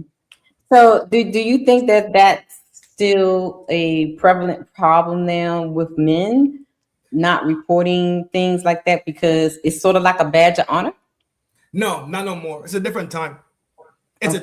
We are hearing all the reports about it. Grown men today are talking about it like, yo, this shit happened to me when I was younger. Mm-hmm. They went their whole life, ain't said a word about it. Mm-hmm. Ain't said a word. But now because the conversation amongst men is comfortable. It's kind of like we say, you know what, dog, this is a safe space for you to say and get it off. Right.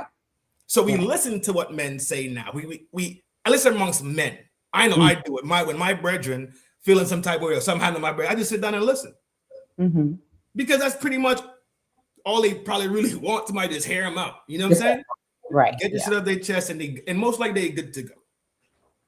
Yeah. But when we open up the door for men to actually be humans again, and we start to and what men started to do, men started to not only respect each other for it, we started to encourage each other to have that type of level of vulnerability and trust amongst each other. That changed the same way. That changed, and now the dynamic is men are speaking out about it. So now the younger boys, now we talk to them now and say, "Dog, it's okay. You could talk." Like we bringing them up in a low with a less ignorance than we had. That's what I experienced, and that's what I know to be true.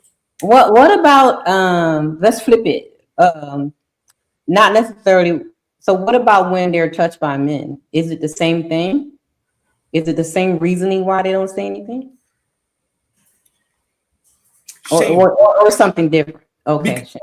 Because you gotta think about it, how weak that person is actually at that moment, right? But as a man, as a young man, what you taught? Strength. Go ahead and talk. I need to run and see. Go ahead now. Be strong. Ain't no crime, etc., etc. You understand what I'm saying? Yeah. So it's still a violation across the board. But if I don't say nothing about it, then okay, that's fine. But if I say something about it, I'm gonna have to talk about it. You understand what I'm saying? And that might dredge up some feelings, that feeling of the vulnerability feeling, the feeling of being taken advantage of, the feeling of being weak. Those things actually they really do destroy people. You know what I mean? So I think it is a little bit different. I think it is a little bit different, but still, violation is violation. And those people who do those things need to be sent to the gulag for real. Yeah, I agree. All right, all right, let's finish. See what she said. Pretty well on this International Women's Day. So shout out to the ladies in the building. Go ahead, smell the roses, please. Thank you very much for being patient. So I'm just going to go back to what you showed us, the post of the young lady taking the picture from the courtroom. I'm not going to be like Sarah, and I'm going to go with saying she is a ratchet. She is a tyrant. She is a hyena because Lord have who they bombing on? Greasy? No, on the lady on the post with the gave her kids away. Okay. She's like, she is a ratchet. She is a hyena. I'm like, go ahead, Rose. Because why is she posting the grandmother, her mother-in-law or her ex-mother-in-law in the post? Why is she showing such an intimate setting with such a gloomy moment? It's a divorce. She's posting from the courthouse and she's acting like a hyena. So I'm just going to assume that she's a hyena doing what hyenas do. And it's probably the best thing that the children aren't going with her, whether they're boys or girls. And then I'm going to say that SA from a man or a woman cannot be quantified to better or worse. I think that is just a ludicrous thing to assume that because a man has a turtle or whatever you want to call it, that he's more brutal than a woman could be. You know, women have been found to use broomsticks, all kinds of things to little boys and little girls. Indeed. She is absolutely right. Yeah, because I forgot about that. Being sodomized is yeah. Mm-hmm. Right. She is absolutely right. There is I've seen a few cases at a hospital that I worked at where the mother didn't want the daughter to be a virgin, so she sodomized her because she didn't want her to be a virgin. She wanted her to be, so used. Yeah. What type of dog gulag? Yeah, so look, women be doing some wild things too. So it's not the men. I'm sorry. I know it's sisterhood, girl power, girls, whatever. Y'all, some of y'all women out here is crazy. And man, if I remember correctly, okay. If I remember correctly, it said that men own the real estate in SA against children, but women had the real estate in abuse. That's very true. Yeah. I think that was the split between them two. Mm-hmm. I think that was the split. But and the only reason for that is because, like we just talked, is go unreported on his, right. Yeah. Right. Jazz in the house. Shadow Dragon is in the house. He's Tyrex. They make movies about it. 1 in 6 men. I have done my research on SA, and 1 in 6 men report it, and they only do so, and they don't, and that's underreported. If you go and look at statistics, it's underreported by men because men are less likely to be believed, and they carry more shame because they're considered to be the stronger sex. So I don't agree. You agree with that, Trent? Yeah, that's what we were just talking about. We just went through that. Yeah, I agree. I do. Because remember, men have been given the strength title, right? The non-vulnerability and all the other. Yeah, I agree. Absolutely. Yeah, I agree with it as well. Yeah, I'm jacking it. And I wonder is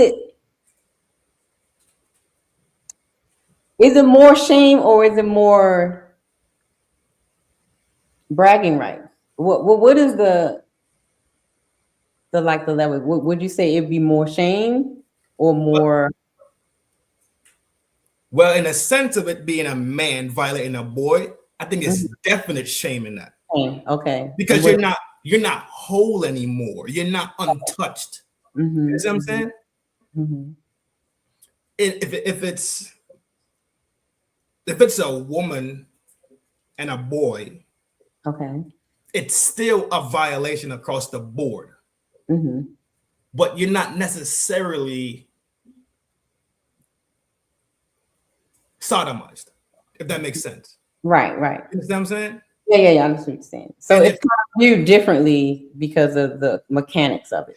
Yeah, I think the actual physical behaviors of it, right. I think is what creates the darker parts of it, I guess. Okay. It's such a touchy spot. It is. Oh yeah. my God. I'm trying to dance around it. Crazy. All right, I get what you said. I agree. Yeah. Okay, here we go, y'all. With anything that Queen has said today, and then the example that she's using as the Honorable Elijah Muhammad. Let's look at that. What did this man do? Was he projecting? Maybe he was projecting a little bit his own sickness onto the congregation that he was over. Ooh, smell the roses came out so wicked, baby. Yo, her voice is so sweet and so girly and nice, bro. To hear her talk like this is like, yeah, okay. Look, hey, I'm still waiting on everybody to slide for Jesus, right? Ain't nobody. Okay, look, Rose came. Look, Rose is sliding for Jesus right now. Shout out to Smell the Roses. She's sliding, baby. That fool said that shit with his eyes closed too. Okay, she's ready to slide, baby. Right? I mean, wasn't this part of the reason why Malcolm X separated himself from this man? Because he had. Yes. Oh my! Look, Rose is rocking it down. I didn't even see this part. Okay. So that is one of the main reasons why Malcolm X split from the Muhammad. He got, if I'm not mistaken, he got 2 of them knocked, 9-month specials. Oh, really? Yeah, this shit was bad, though. This shit was grind time, though. So basically, he was telling the people, don't leave your kids with the men. They're gonna be like me. Don't leave your kid around me. Real, right. Real. What the fuck? Okay. For real, no. I think 2 of them got knocked around the same time, and them kids are alive. Because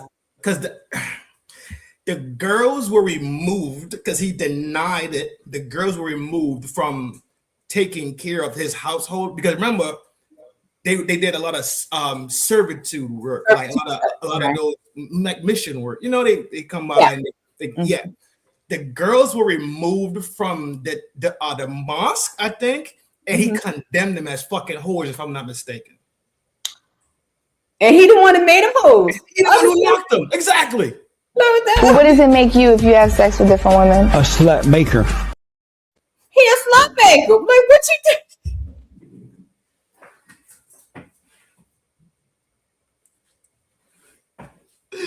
You out of control, G. How you gonna condemn to be sluts and you the one that made them sluts? I'm almost positive that's how it went. Them two girls got sent away. Yeah. Put out the mosque and all that shit. It was bad. It was real shit. That's crazy. Yeah, she was crazy as fuck. Yeah, she definitely used the wrong analogy for this situation. And she keep calling him honorable. Yeah, I know. I see it the whole time.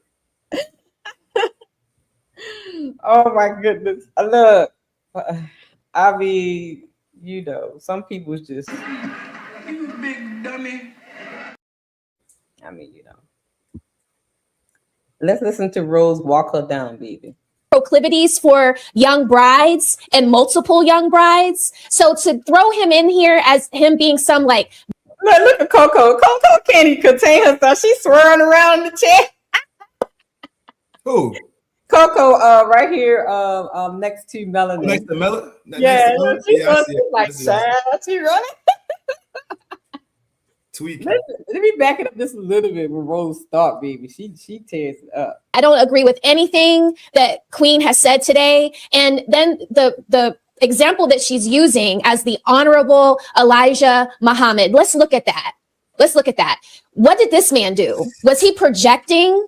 Maybe he was projecting a little bit his own sickness onto the congregation that he was over, right? I mean, wasn't this part of the reason why Malcolm X separated himself from this man? Because he had proclivities for young brides and multiple young brides. So to throw him in here as him being some like God-like person that we're supposed to honor and represent, I just think that is a farce. It's ludicrous and it's wrong. When boys get assaulted, it is just as bad as girls. Yeah. And I land.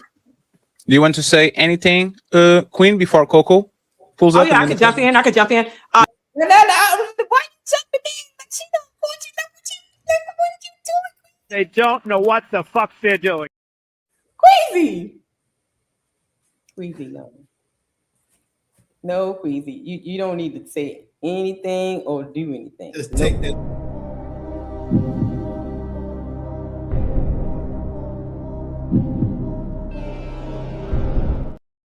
No, Queasy. Just take the ether like a G. What the fuck? Take it like a G, dog. Like, no, Queasy, don't say nothing. Oh my God. Okay, here we go. The Honorable Elijah Muhammad probably was projecting because he understands he's a man and he understood what was his nature. Now we're gonna stop pretending. Now we know that men. Wait a minute. What? Trent, help me, please. Let her finish the statement, please. Let me back it up a little bit. Hold on. What is she about? Oh my God. I don't know. Okay, let me. It's just as bad as girls. And I land. Do you want to say anything, Queen, before Coco pulls up? Yeah, I could jump in. The Honorable Elijah Muhammad probably was projecting because he understands he's a man and he understood what was in his nature. Now we're gonna stop pretending.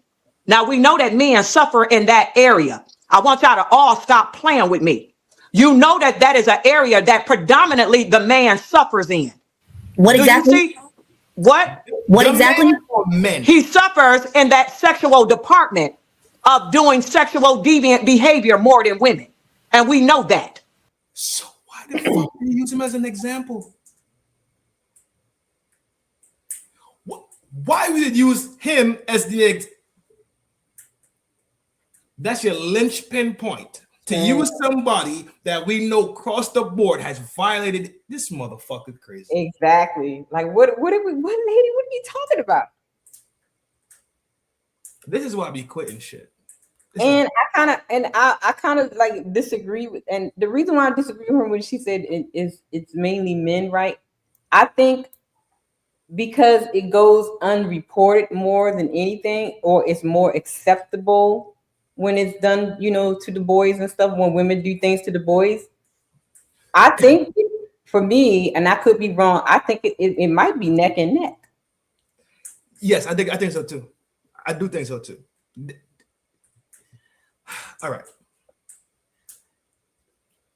When you're coming into your manhood, right? When you start touching the 17, start touching your 18, right? 18, you're officially legal, right? Yeah. 16, 17, that range, right? You still a minor, you still underage. Some states, whatever the fuck, cool. It is almost like a rite of passage that you get some ass. Mm-hmm. Let's be real. We had that level of ignorance. You dig it? We had that level of ignorance. In high school, we was getting shit off, right? Mm-hmm. Now you normally knocking shit that's your age. Mm-hmm. Now something that's 24, 25 pull up on you, right? A brand new teacher that just graduated from college come back to teach, and the shit's still nice because she ain't old yet, right? Mm-hmm. And she give you some play. You're gonna take the play, though.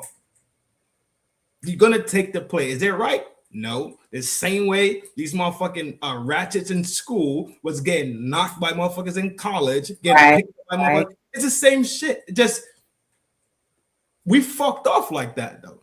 Mm-hmm. That's just it. To be honest, is it right? No. Mm-hmm. But it's a distinct difference from somebody that's a senior in high school that's 17, and somebody that's 18 and they're a freshman in college. Nobody batting their eye at that. Right. Exactly. You feel me? Right. But to be 31, pulling up at the high school, come on with the game, G. Yeah. And from what I'm hearing, like, that was like really prevalent, where the high school girls would be by grown men and stuff like that. Yo, they would tell you to your face. you try to go bag, right? Mm-hmm. You try to pull up on it on a slick, right? Boy, I got a grown ass man. What you gonna do for me? Ooh. I'm telling you, they told you this shit to your face. You are inadequate because you're not grown. You don't have no job. You still working at McDonald's. My man worked for GE. And he got money. He had the plant. I get benefits. You on his way to pick me up right now. Get out my face, boy. because they grown. Y'all the same age, but they grown because they getting grown ass pipe. Get the fuck. That Direct said this is where gender don't matter. If you approve, you approve. Period. I agree. Yes. Across the board. Exactly. If you want to violate these youths and shit, then you need to go to the gulag or probably just drug to the town square and put 2 in your head. I don't care about these people. I have no love for them. None. Right. None. I have no sympathy. Nothing. Nil. Zero. And what's wrong with this situation is if women that even get caught, their sentences and stuff is less than the men. Caught in the act, they've been convicted, tried, and some of them get pregnant by the little boys. Yes. And yes. This one little white lady had orgies with the kids. Yes. Now, if that was a man, they would have gave him life. You know what I mean? So I heard 2 stories this year. One is to get them drugs, alcohol, money, cool. A group of them. And she would go around, they'll be there together. And she just started busting it down for him. Oh, I think I heard about that one. Shit crazy, bro. And she had a husband, right? Yes. Yeah. Yes. Most of them have husbands from what I see every day. Yeah. There was some story where her husband was walking with her to the court holding her hand. So what? Where them the paper? You sick boy. She said, yeah. Zara said, yeah, I remember the infamous Mary Kay story. A man was in the 6th grade, I think, a sixth grade. Sixth grade? Yeah. How old are you in the sixth grade? 12 or 13, I think. No. Yeah, sixth grade. In the sixth grade? Yeah, sixth grade, because you start high school at what, 15, 16? In middle school, sixth grade is middle school, right? Yeah, it's not high school. High school is 9, 10, 11, 12. All right, that's what I'm saying. But middle school is 6, 7, 8. So that's like what, 12, 13 or something like that? 18, 17, 16, 15. Mm-hmm. 15, 14. Right. Then you got 8, 7, 6. Right.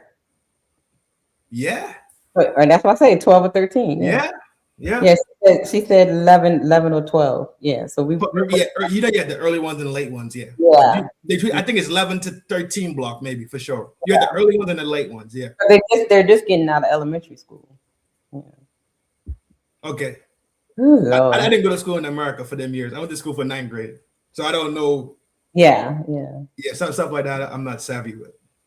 Okay. Let's finish out with Queasy. Lord have mercy. That is nothing for us to even talk about. So if he has statistically, he's more what's the word I want to? He has more of a proclivity to do sexual deviant behavior than women. Then what are we sitting here going back and forth? This is something that he struggles with. He struggles with pornography the most. He struggles with his sexual testosterone the most. He's a very sexual creature. So stop playing when you got a little 11 and 12 and 13-year-old that's already feeling neglected because her mama didn't left her with the father. The mother didn't left her with the father, and she wants attention. And when she gets a little older, she starts sitting on his lap and crossing lines. We know that it's better that the female is with the mother. She needs to go back to that group because she's a fucking patient. So she compared this grimy motherfucker to woman and so you see how she's playing it? Yeah. She's saying him, but acting like he is all men. Right. Compared it to woman. Mm-hmm. Park that shit elsewhere, G. Crazy. No, not going for that shit. I think she's trying to like defend her cram in other people's like she says she goes through these groups or whatever, you know, putting their experiences in this conversation. But it's like anecdotal, right? Very. And the whole thing about the daughter sitting on the lap and like why is it always when people do that? That's just like when Corey Oakham told that joke about when the little girl was drinking the soda and he automatically went to sexual. When people automatically go to something sexual with the kid or something like that, I think something wrong with you. Right. I no, something's wrong with you. Right. Like Poppy was talking about the last time he was on the show. He was saying how like people were coming at him because he kissed his daughter on the lips. Mm-hmm. They automatically went there. Like what in the world? So that's what I'm sensing here. It's like, yeah, it's queasy. Lord Jesus. Yo, just leave these children alone, son. Okay. It's so much grown box running around this motherfucking planet. Oh my God. Freaky whoring box. You could go buy box. You could go to the club and get. What is the issue with these sick people, dog? I don't know. And you know what else just came to my mind? And what about the queasy? What about the mamas that be pimping their daughters out? In her brain. You know what I'm saying? Women don't do nothing in her brain. Clearly, it's all men, and we know that to not be true. Right. We know that to be an absolute falsehood. Exactly. But in her brain, men bad. Yeah. Men bad. I gotta get that from Messy. Men bad. That drop is fire, dog. I'm gonna change it to men bad and not Trump bad. Yeah, men bad. Men bad. Or what about the men though? Yeah. Your pipe having humans are just bad. Exactly. Oh my God. Here we go. With the father, unless it's some serious situations. And then I'm gonna bounce past. I'm done. Queen, do you think most men molest their daughters? No, I don't think that. So what percentage do you think molest their daughters? I would say in terms of a father, I would say it's gonna be a low percentage. Like what? Give me a number. I would say fathers that bother their children. I would say maybe 5%, probably 5%. Okay, so respectfully, why the fuck did we just spend the last 30 minutes talking about it? Wait a minute, hold on. It wasn't even a The part of reason the why we spent the last It wasn't even part of the topic. however minutes talking about it. You injected it as if it was something that wasn't. You injected it like it was. You know what I'm saying? Like any number is a terrible number, absolutely. But you literally took us down this path. That's right. And hijacked the whole topic. Yo, Queasy, stop, girl.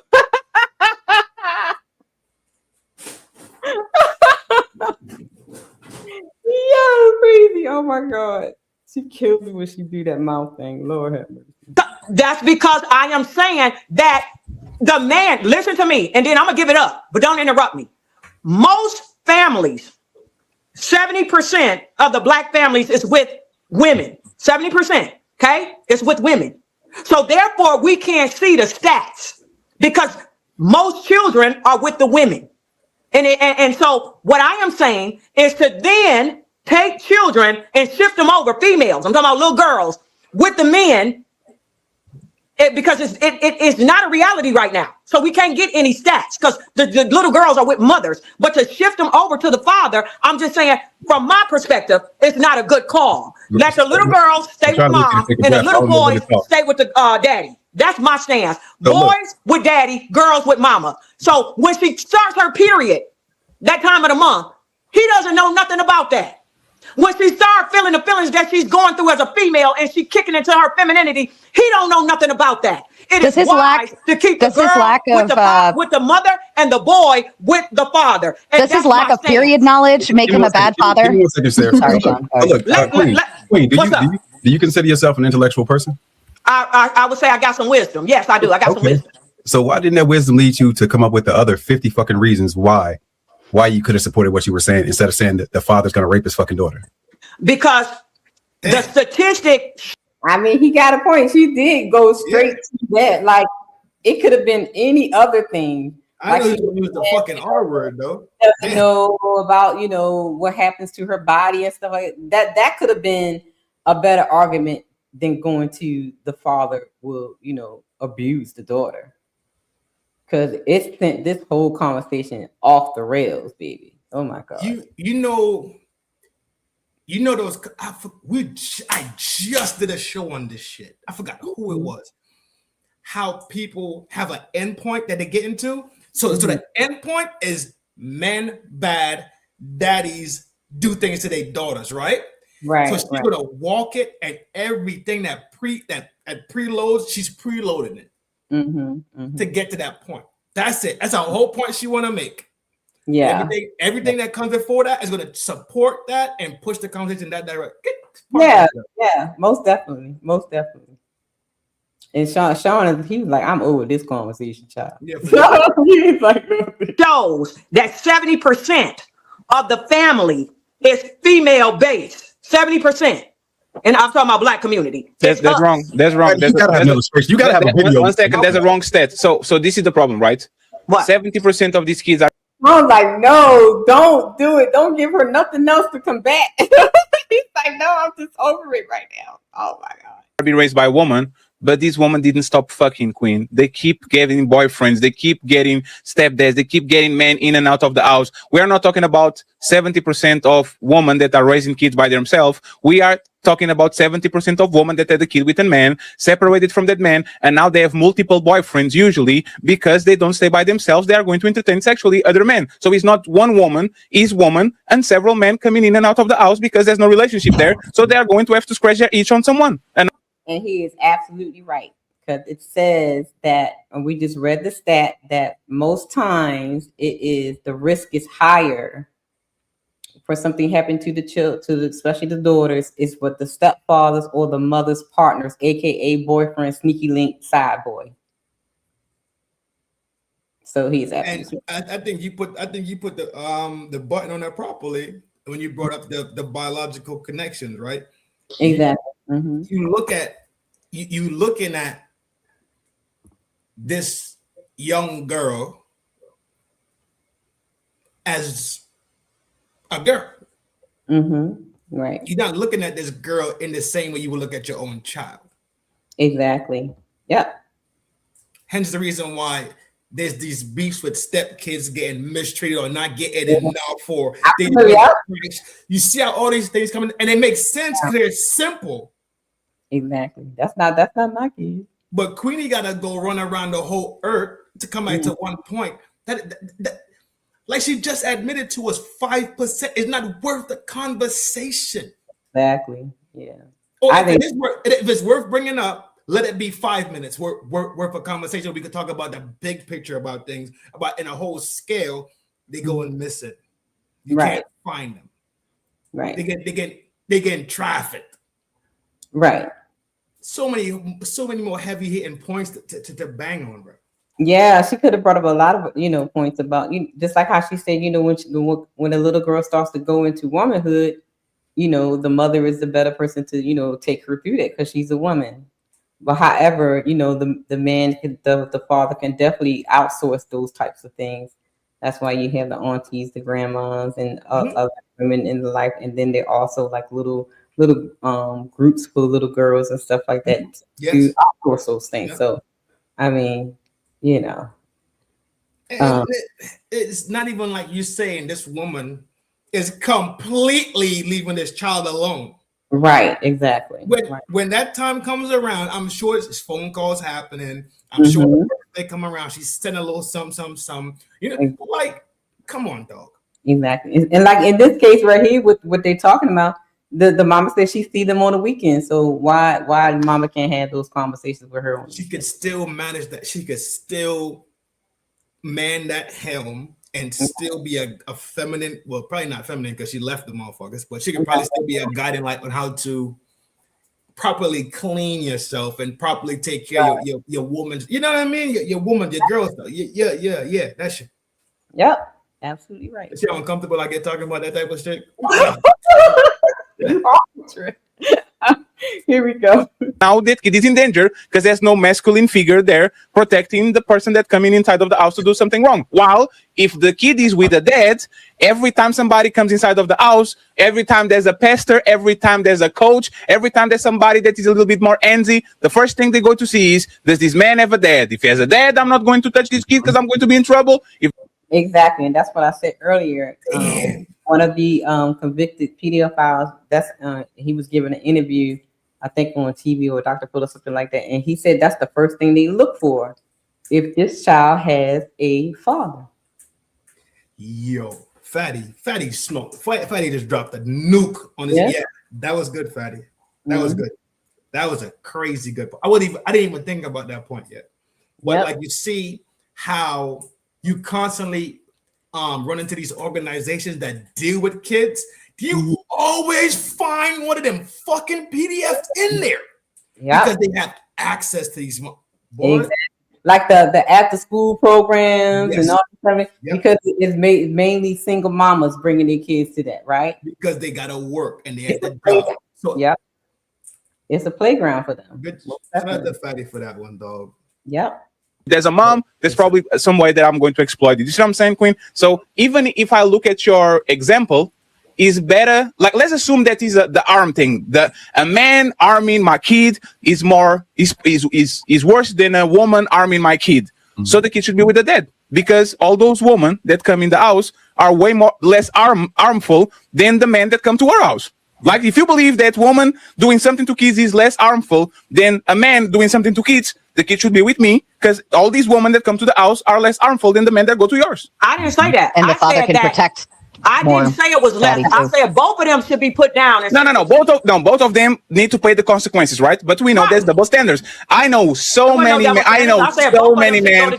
Yeah, but I know so many men that had these situations when they were young with older women, and they don't miss a bit. It like never happened to them. Like they don't even register as something that actually happened to them. Women usually are way more affected when the situation happens. So even by the logic, I would kind of assume that the kid, the girl will be more secure and safe with the man than with the woman, because the people that are coming in the house are more probable to cause lesser damage than a man coming to the house. I'll leave it at that.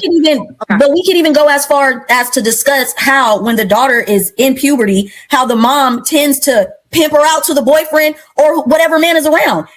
I just said that, didn't I? I just said that. Yep. Yeah. No, you did. And when the daughter goes into puberty and starts to become a woman, this is when the fighting starts. This is when the neglect starts. This is when the competition starts as well. Because now mama looking at her as a woman. Now I gotta compete with you. The threat. Yes. The threat. You are a younger version of me. Exactly. I remember when I was young, and let's say young and hot. Now I got stretch marks. Right. Shit ain't where the fuck it was, right? And it's your motherfucking fault, because I got a 9 month special from your bitch ass baby, from your bitch ass daddy, and fuck him. I can't stand him. I don't like his face, and you kind of look like him. It's real. Exactly. We're not conjuring shit out of nowhere. This is real things that happen. Yep. So it's like she may not be the best person to teach her about what she's about to go through, because then it starts to be a war. Like I said, like we said earlier, women own the real estate on abuse of children. Yeah, exactly. How would you go through a 9 month incubation, parasite, draining your body, going through the processes, and then turn around to be a fucking see you next Tuesday? Ain't you supposed to love this thing unconditionally because it's a part of, it's 50% you? They don't care no more, child. They don't give a fuck, bro. They don't care no more. The whole thing where she was talking about the mother's more nurturing and all that kind of stuff. These hoes is not nurturing nothing. They can't even nurture the plant. Shout out to Mr. He Said. That's the trope. Right? That's the label. Like, they're more nurturing. And I say this shit all the time. Children don't belong to women. They belong to men. I say this shit constantly. I don't care who feels no fucking way about that shit. Children have always belonged to men. Hence the reason, simple and plain, they take the man's last name. So they can track what bloodline she is from. They don't track women's bloodlines. They don't. Yeah, they track the men's bloodlines. They track men's bloodlines. But God, you go. Oh boy, we almost to the end. How many girls go and tell their mother what happened and she still keeps the man? So this entire conversation is very true. Now that part right there is very prevalent. I like melanin. The daughter would say the stepfather, the boyfriend touched me or something like that, and the mama believes the boyfriend. Or kick the daughter out and keeps the boyfriend. Yeah. And then blame them for being hot in the ass and also exactly. You should have been so hot in the bed. La, la, la. For real. Yeah. No, for real, right? Like, we're being serious. You smell me? It's real. Real thing. How shit's sad, bro. Yeah. In the real reality of this shit's fucking sad. That the people that we're supposed to protect and care for are the ones that get taken advantage of in this manner, in this shape, in this form. And when they come crying to you, in the part where you're supposed to nurture them and go protect them and go fight for them, you turn your back on them, son? Yeah, because it's about her. It's about them. It goes back to feminine, selfish. Thank you. Exactly, it's about her. Exactly. Thank you. Conversation is ridiculous. Okay, well, if it's ridiculous, let me read that. Queen, 1 second. Queen, 1 second. Let me get Coco and Sean, and then I'll give you the chance to report to it. Please do some notes, Queen, okay? Let's write some notes down and say, as I heard something that I want to address, okay? 95% of sexual molestations is by men. Look, see, nothing Patty said. She just, I'm going to talk anyway. And 90%. But we've already established that men go without reporting it based off of what Rose said. So that stat isn't a fact. Men don't report it. Is a fact. Well, you can't. No, it's not. You can't pull that out if men are not reporting what's happening. Enforcement No, consistently no, we're not doing that. 90 We're not to doing that. We're not 95% doing of that. sexual abuse is No. by men. That's only the ones that's reported. That's only the ones that reported. All of us have heard a grown man talk about how his nanny or somebody he lost his virginity from a grown woman. So no, that's only 12%. One second, please. 1 second, please. Queen, we talk about it, right? Let's assume that they do it. We're talking about reporting and underreporting. It happens a lot of times with domestic violence, right? A woman puts her hands on the man, he goes tell his friends. A man puts her hands on the woman, she go tell the cops. Like just like that, the numbers are going to be skewed because women usually tend to actually go to the authorities, right? While the man say, "Oops, it just happened. She got on her feelings," and usually that doesn't come with a police report because it looks like shame. People are going to say, "Man, you are a bitch. Why are you going on the cops?" That's just woman. So. Right.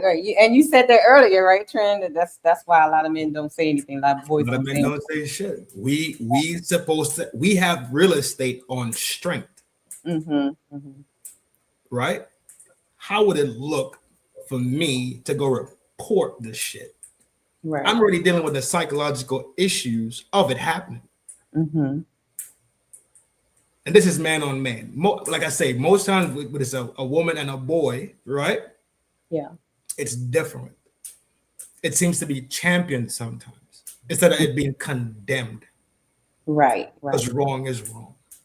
Exactly. We were ignorant to these facts. Yes. We have gotten better at it. Yes. And we're going to keep trending in that direction.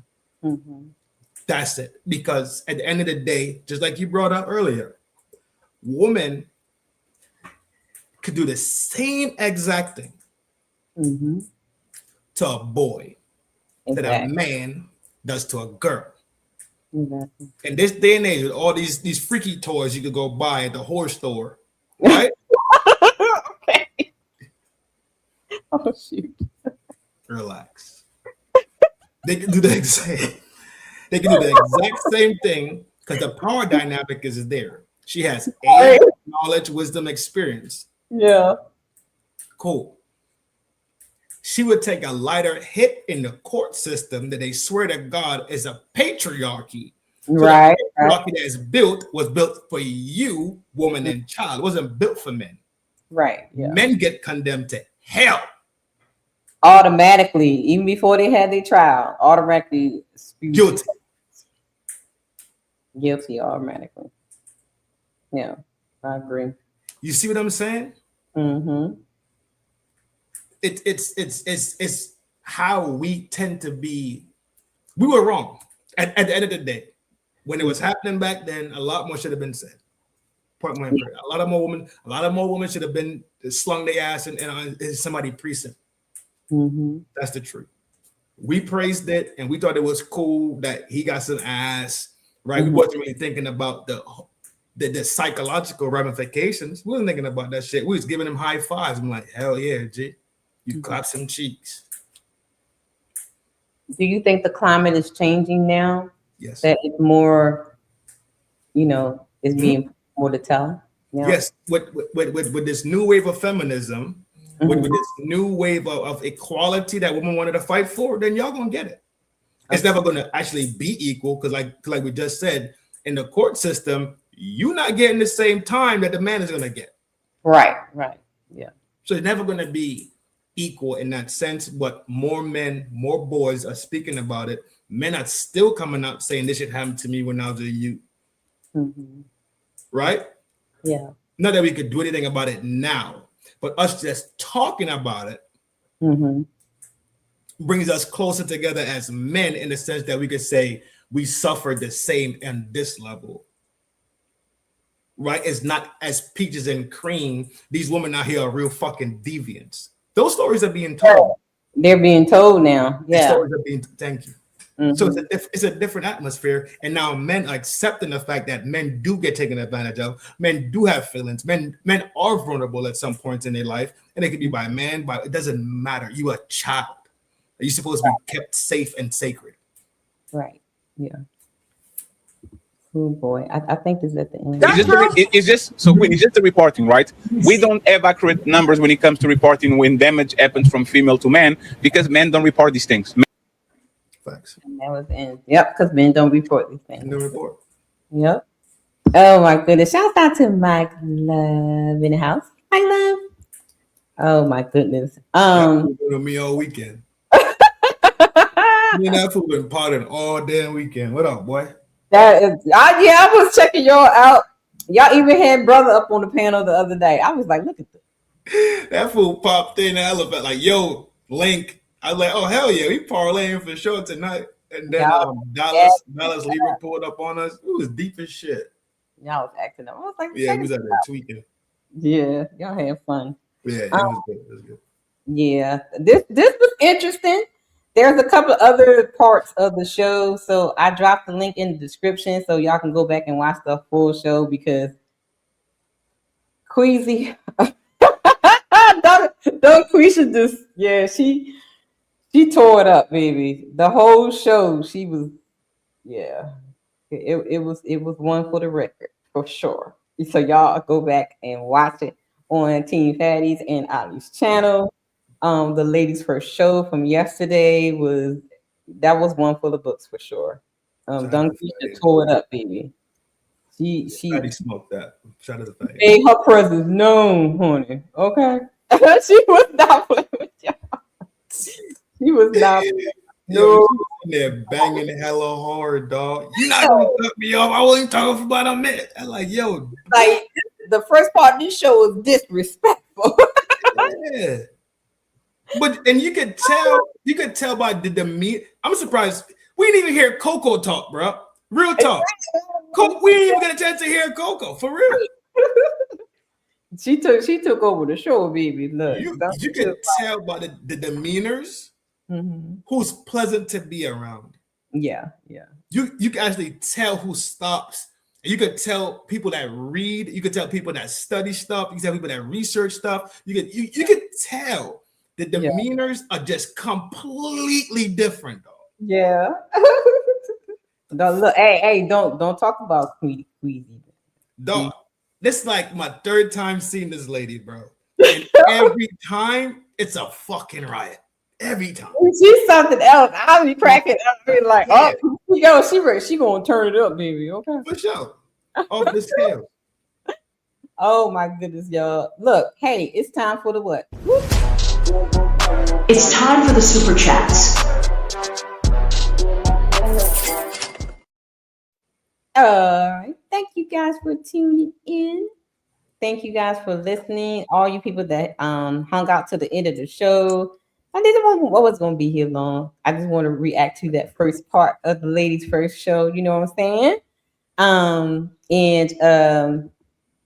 Just have a little fun. We had a lot of messy events over the past week or so. So, it's always good to come in and just do a little laughy laugh and, and have some fun, that kind of thing.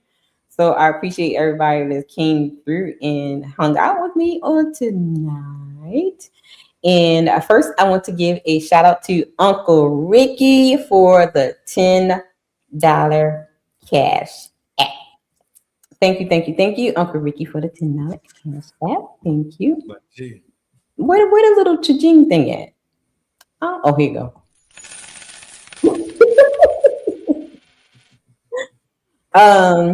Let's go to the other show.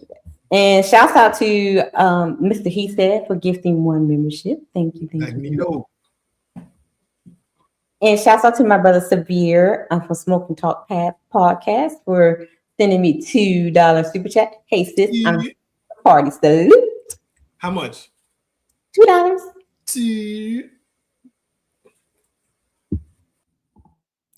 Shouts out to everybody who came in.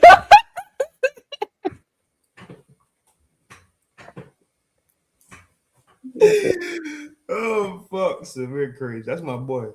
Kid thought.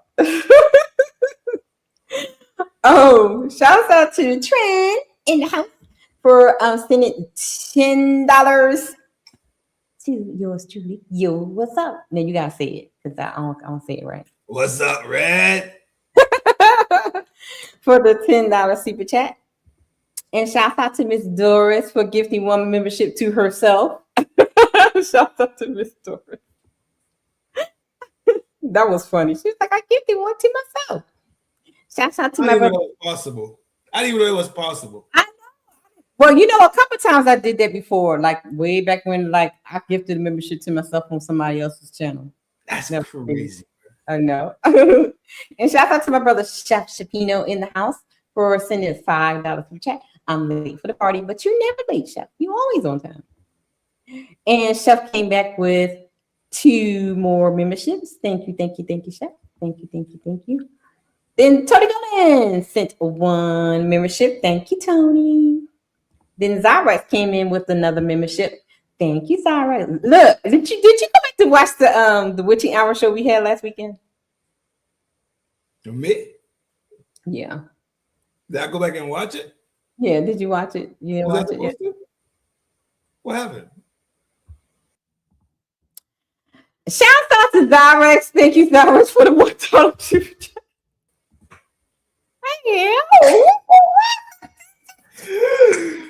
The one we did? No, last weekend. No one did one last weekend. When the last time we did Witching Hours? I do Witching Hours every weekend. We just did it. No, this weekend I just went? Yes. Where was I at? I don't. I don't know where you were. What day you do? Saturday or Friday? Same time every time. Same thing. Never changed. Yeah, I don't know where I was at. I don't know either. Well, we had fun though. Zyrex was one of, she was one of my co-hosts. Oh, word? Yeah, that's right. Because you know what? When we did the Witching Hours, she said she's gonna do this with it. Yeah, right. Yeah. You're right. She wanted to do the demon possession and yes, that's what it was. Yeah, she did good. Shout out to Zyrex for Cindy a $3 super sticker. Thank you guys for all the support. Thank you guys for everybody that hit the like button, for all that shared and sent me some money. Okay, I appreciate the money. The money is always good. Are these beautiful? Thank you for the super chats. Now I can buy these red bottoms. Oh, thanks for the cash apps. Now I can buy all these paper towels. Okay, because I gotta go to Sam's tomorrow and get a case of paper towels from Mr. Caleb, y'all. So shout out to y'all to hit the cash app. All right, Trent, final thoughts, Tony. Before I get final thoughts, I don't know what you do, but them videos are crazy fire. Thank you. Crazy. It's like what how? What do you mean? You got the Caleb one. You got the one where you in the wheelchair talking about I roll in the room. No, I never played this. Hey, Mom, can I have my allowance? Here, $5. $5? That's it? Yes, just $5. Oh, man, not fair. Next time, make it 10. Boy, get out of here. You see what I'm talking about? I keep forgetting to play that one when somebody sent $5. That shit's fucking crazy. Oh my goodness. That shit is dope as fuck. And you gotta yeah, that's just dope as fuck. I like them. Thank you. Well, thank you for coming up, Trent. You got anything coming out for this week? I'm shooting tomorrow. Talk about the war. Okay. Apparently, a couple of people got knocked today. Really? Yeah. On whose side? Israel. Sorry, Lacy. Really? Lacy got knocked. Allegedly. Now I saw that allegedly an old boy fled to Germany. I saw BB, yeah. We've been fucking said that shit. Me and M Love said that shit. Boy. Allegedly he fled to Germany. And the irony of that, Berlin, Germany, of that. The irony. And and people not gonna understand none of we talking about right now. No. I hope they catch it. The symbolism of that. I hope they catch it because it's low hanging fruit. It's easy. It ain't hard. That is crazy. Yep, that's what I heard. Allegedly, his brother got knocked. So maybe that's why he fled. His brother got knocked today, apparently. The head of Mossad got knocked today, and the head of international foreign affairs minister got knocked. Well, he was in a car accident. His house is on fire. He's in a car accident, and he's probably not gonna make it through the night. Right. Look what Jay said. His true home. Yes, exactly. Because his mama and them Polish. Okay, but I Right. He not even you. Jay talking about some good. Apparently Iran took it to them motherfuckers today, and they still going at it. Like they're real. I got the video of it, right? I was looking at it on Twitter. It's bad, huh? That boy turned the sky orange. Are you doing it tomorrow or later this week? You doing it tomorrow? Okay. Tomorrow. That's my show tomorrow. Okay. All right. Talk about the war, and that's it. I got an Anton show to do. Probably Wednesday. Another Anton. What are you doing? What happened now? Because ain't no way you ain't see that bullshit, dog. Anton fatigue. I got Anton fatigue. I do. If I see Anton in the title, I don't even look at it. Me too. But this shit is something else. Bumping his gums, dog. Like, talking about people getting knocked off and all types of gangsterized shit, bro. Like, no, I saw it this morning. And all day I was like, am I shooting tonight? And then when you messaged me, was you shooting? And I was like, nah, I'm gonna shoot Tuesday, leave Monday open, I'm gonna shoot Tuesday, and then I might shoot that joint Wednesday. He's going on the rampage again like he did with Corey. So now, so who is he beefing with now? Who he threatening now? He threatened Frozen? Yes. Yes. Frigidaire. He threatened Frozen. Oh Lord. Yo, this shit is so stupid. But honestly, I think Frozen. Yeah, Frozen. You know how you kind of beat a dead horse too. It's like a carcass now. It's like nothing. It's nothing there no more. Like, yeah, like it's a skeleton just. Yeah. Crashing bones at this point. Like, wouldn't it? Now the question is, can you retain your audience with your original content? That is the question. Yo. My stance hasn't changed since day one on him and Corey. That shit was corny and cowardly on both their behalf. I don't care. But it's percent now. Corey pulled back the chains, right? And you still go. It's just like attention horse shit. That's why I don't want to do it. But at the same time, I want to do it. Because I did bang on Frigidaire's head. I did bang on Frigidaire. I did. I think a whole lot of people have. A lot of people been on his top, baby. Because he done some questionable stuff. But I have to be fair, though. I have to be absolutely fair. If I bang, I know Anton was out here threatening people again. Talking greasy. Oh no, Anton, you supposed to be doing this. I'm still waiting on everybody to slide for Jesus, right? Ain't nobody slid for Jesus yet. Ain't you supposed to be the chosen one, the God and stuff? The black, what is it? The black angel? Yeah, like God's black angel or something. Like that. His chosen one, like you supposed to be sliding for Jesus, Anton, not threatening people in Canada. Shit, corny as fuck, bro. Oh my God, I did not know that. Anytime I see an Anton title, I cannot do it. It's too corny, man. It's too corny. He wanted him to say his name. Who wanted him to say his name? Frozen. Well, Frigidaire already responded. Frigidaire already responded and all. And say, why you got my queen, Dungqueesha?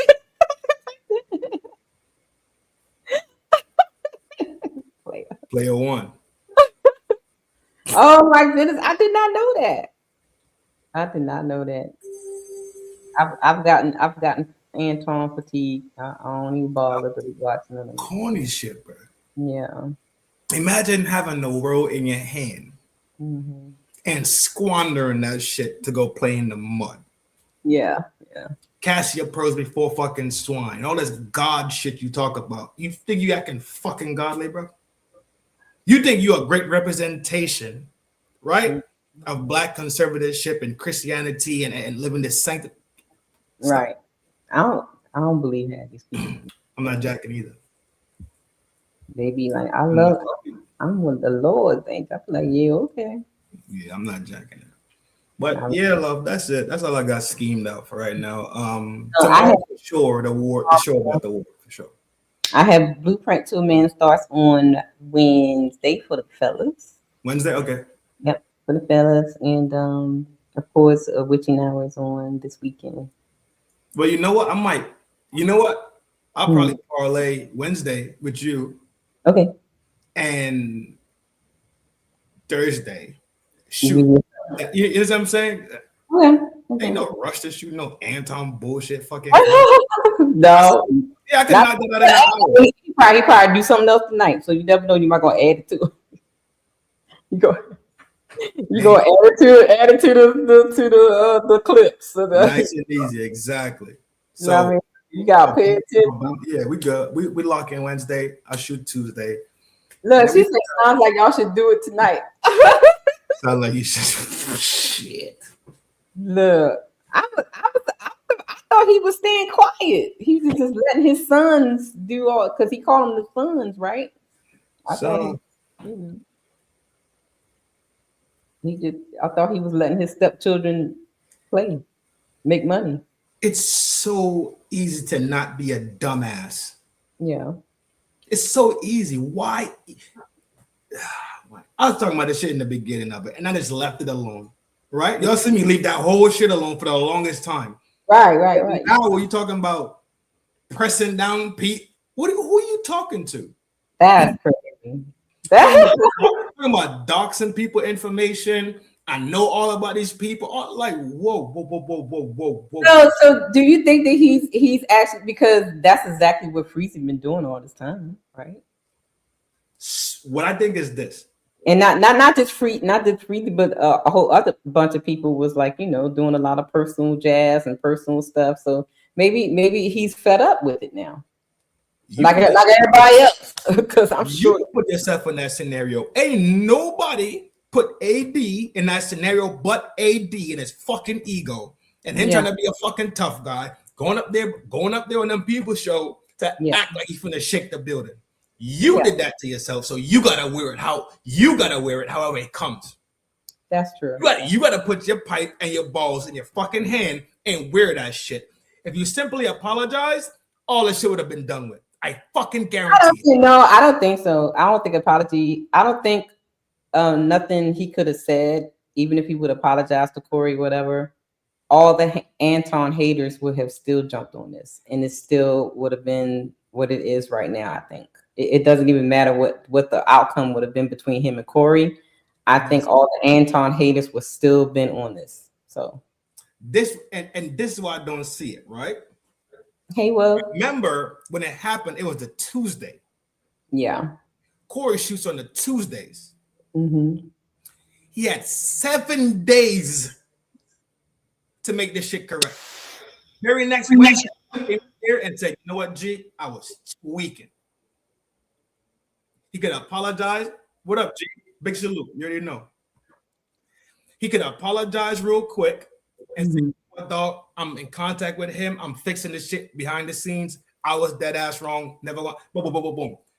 It wouldn't matter. You think Corey would have still eaten him the next Tuesday? No. See, the thing is, what I'm saying is, it wouldn't have mattered if him and Corey would have chopped it up, made friends, and after came on the show and was like, "We made peace" or whatever. Mm-hmm. But the content creators, the Anton haters, would have still have dragged this because the show wasn't even over yet, and it was a bunch of people already talking about it. They were already dragging Anton. So I don't think him apologizing or being, making peace with Corey would have changed the outcomes because you have so many people that was ready to go after him. Right. He dangled a carrot in their face, and they took it to get around it. This is why. Okay, check this out. if he, and this is what I'm thinking, because I think most times Corey wants to move in good faith. I think. If he had apologized to Corey, it wouldn't have went the extent that it went to. All it would have had was that one moment. Corey, it wouldn't went to the extent it went to. Now the Mika girl drug into it. His daughter got drug into it. His wife got drug into it. Now people are doing exposés on the past. I think if he apologized right then and there, I think that shit would have been smooth. I really do. I do. I don't think so. Maybe not with them. With Corey, it would have been smooth. But that's what I said. It probably would have been cool with Corey, but the other content creators and the people that hate Anton and be ready to go at him about every little thing, do all kind of exposés and stuff on, go back and get all his old videos and things like they were waiting for something like this. So I don't think it would have made a difference. You think that the path that it took, that shit was going to happen regardless? It was going to happen regardless. Because they were clowning him and talking about him greasy. The show was it was one content creator was actually live streaming the show while the show was going on, talking crazy. So I think it would have happened anyway. Regardless, it was going to take that path. It was going to take that path. Yeah. Okay. Yeah.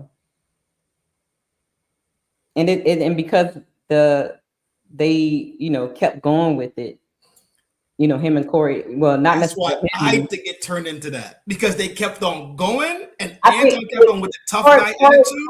Corey gave them more fuel with the whole daughter thing, and bringing his family and stuff like that. But however, that wasn't a detriment to Anton. That was a detriment to him. Right. So he thought it was going to, hurt Anton, but it actually hurt him. So he messed up on that part. Right. So everybody is still just, going on the whole first interaction and stuff. And then when Mika made herself known like a dummy.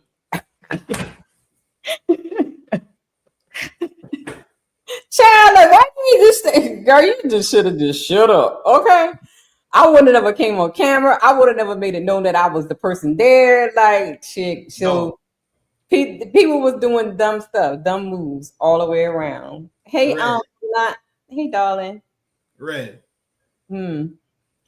She jumped out.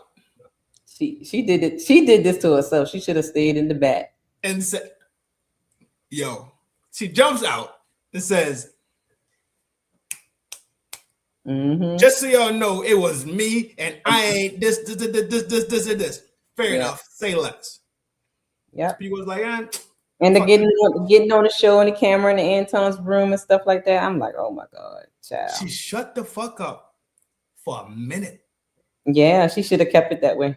And comes back out to do it. Yeah, she should have kept it that way. Yep. And me and Messi did that show, actually. Yeah, I know. I saw it. Yeah. Me and Messi did that show. And it's like, I'm trying to give you the benefit of the doubt because you don't come across like a bird. Right. I'm trying to give you the benefit of the doubt. I'm thinking that you're a private person. I'm thinking I'm fishing through it. I'm fishing. But you in this motherfucking hotel room, G. And then like doing all these interviews and stuff. She messed up on it. She should have just kept them out. The bracelet bullshit. Yeah. What are you? Then Tasha K. You went to Tasha K. Of all people, like, oh my God. That was crazy. I was like, Tasha K, lady, really? A certified assassin. Exactly. Yeah. Tasha K will find out if you sleep on a pillow that got feathers in it or a pillow that got microfoam, that little bullshit micro sponge. She will find out she's an assassin. What are you doing? Yeah, I was like, ooh, child. Yeah, she should have stayed quiet. She's definitely. She should have shut the fuck up and let that shit just die the fuck off. Both of them. Nobody was thinking about her. Yeah. She had an interview. After that one, another interview. I can't wait to see your little thing with Anton because I did not know he crashed out like that again. Mega crash out, dog.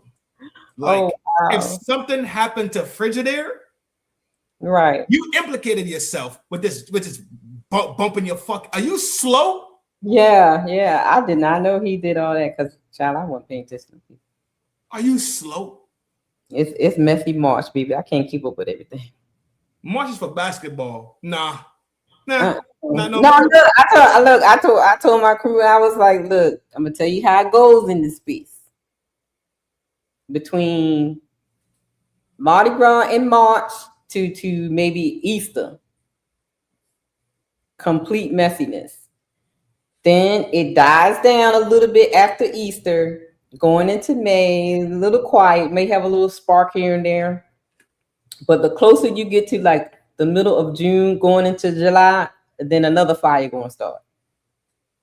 And then it'll go down a little bit, just a little bit, may have a little fire here and there, the small fires.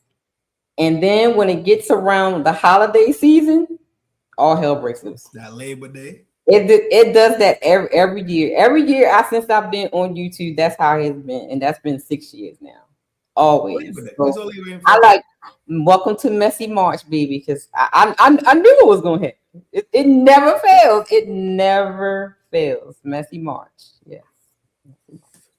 I just don't get it. Man. I just don't comprehend it. Yeah, it never fails. So I just don't comprehend it. But yeah, that'll probably be my Thursday show. Okay. It's so much goofy shit going on. It's not even. It is. It's hard to put into words because you think people are NPCs. Like you just doing shit to do shit. It's like, remember playing GTA? You walking on the street and somebody will say something silly to you, so you stop and punch them. It's all it's NPC life. What are you talking about? GTA? What's the GCA? What are you talking about? You remember GTA, the video game? No, what? What are you talking about? I don't know. Just Google GTA when you get some chance. Oh my Lord. But either way, man, it's too much going on, bro. It's literally too much. And you know why you're correct too about your point? Because this is the season of what? Bacchus. Yes. Which is bacchanal, which is madness. Madness, yep. Because Bacchus is from bacchanal. The original word is the god. I think the god is Bacchus. Y'all call it Bacchus still in Louisiana. We call it bacchanal in Trinidad. Yeah. But it's chaos. It's madness. It's chaos. You're right. Dropping off the Grand Theft Auto. Okay, whatever. Grand Theft Auto, bro. GTA. I don't know. Well, shout out to everybody that tuned in. Make sure y'all guys check out Trend. Tomorrow night he's going to do update on a World War III. Make sure you guys come back on Wednesday for a Blueprint to a Man Thought, where I torture the brethren. And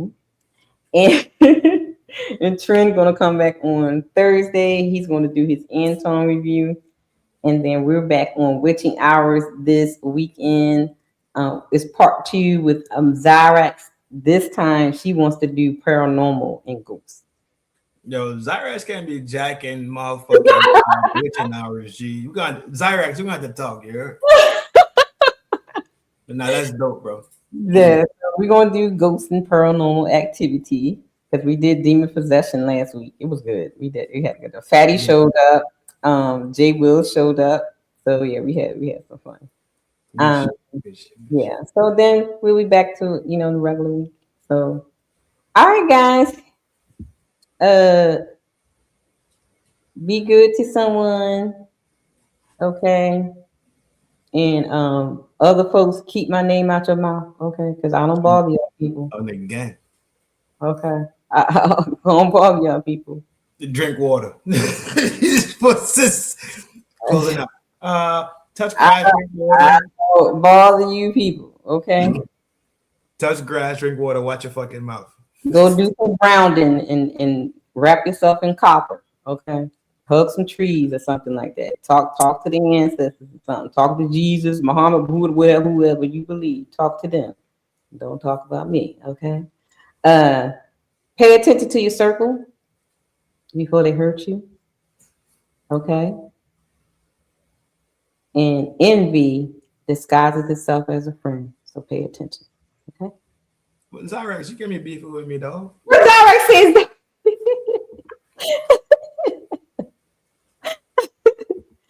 Look, Zyrex said it's ladies witching hours now, buddy. We taking over. Move over. All right. Bye. Thanks for having me.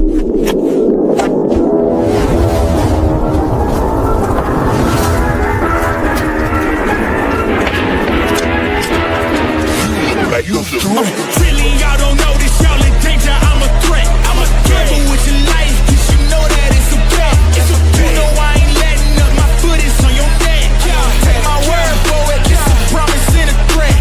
Really, y'all don't know this, y'all in danger. I'm a threat. I'm a careful with your life, cause you know that it's a bet. You know I ain't letting up, my foot is on your neck. Take my word for it, this a promise and a threat. I ain't never really wanna flex my gifts, but I think it's my time. Let me check my wrist. You can never get my shine, I'ma keep on grinding till I reach the top. When it's just in my jeans and I ain't looking back, cause I'm feeling like Chris, bro. They can never slow me down, but they need to hate me, now I'm feeling like Chris. Rock with the team, cause you know that we winning, we with it, we going, we flowing again. I might just go by a Benz, I might just blow my advance, whoa. I did it all for the feeling, alive but I'm making a killing. I'm gonna break every ceiling, cause I need a million, but I don't need your money, you can pay me in respect. Cause once I do it big, what's to follow is a check. I need 100 bags, nothing more, nothing less. And the ops feel away, cause I'm next, I'm a threat. Oh yeah. Really, y'all don't know this, y'all in danger, I'm a threat. Careful with your life, cause you know that it's a bet. You know I ain't letting up, my foot is on your neck. Take my word for it, this a promise and a threat. Really, y'all don't know this, y'all in danger, I'm a threat. Careful with your life, cause you know that it's a bet. You know I ain't letting up, my foot is on your neck. Take my word for it, this a promise and a threat. I been feeling spectacular, flow so sick it's hazardous. Y'all still suck like Dracula. Sip this beat, let's back it up. And I don't care about critics, cause they talk too much. And I know that I gotta keep on grinding, finding myself. I ain't gon' stop until I know I had enough. Mama, I made it, I know that they see me. I'm popping these bottles just like I'm a genie. I'm glad that you made me, it's all in my DNA. I'm about my teeth like I'm working for Frito-Lay. And bet it bag on myself. I don't do this for my health. Every thread is a champion. Got the title, need a belt. I don't need your money, you can pay me in respect. Once I do it big, what's to follow is a check. I need 100 bags, nothing more, nothing less. And the ops feel away, cause I'm next, I'm a threat. Oh yeah. Really, y'all don't know this, y'all in danger, I'm a threat. Careful with your life, cause you know that it's a bet. You know I ain't letting up, my foot is on your neck. Take my word for it, this a promise and a threat. Really, y'all don't know this. You know I love you. What the fuck is wrong with you? My bitch runs the street at night, and I can't sleep. I can't sleep. I'm saying my bitch runs the street at night, and I can't sleep. I can't sleep. I'm saying, y'all.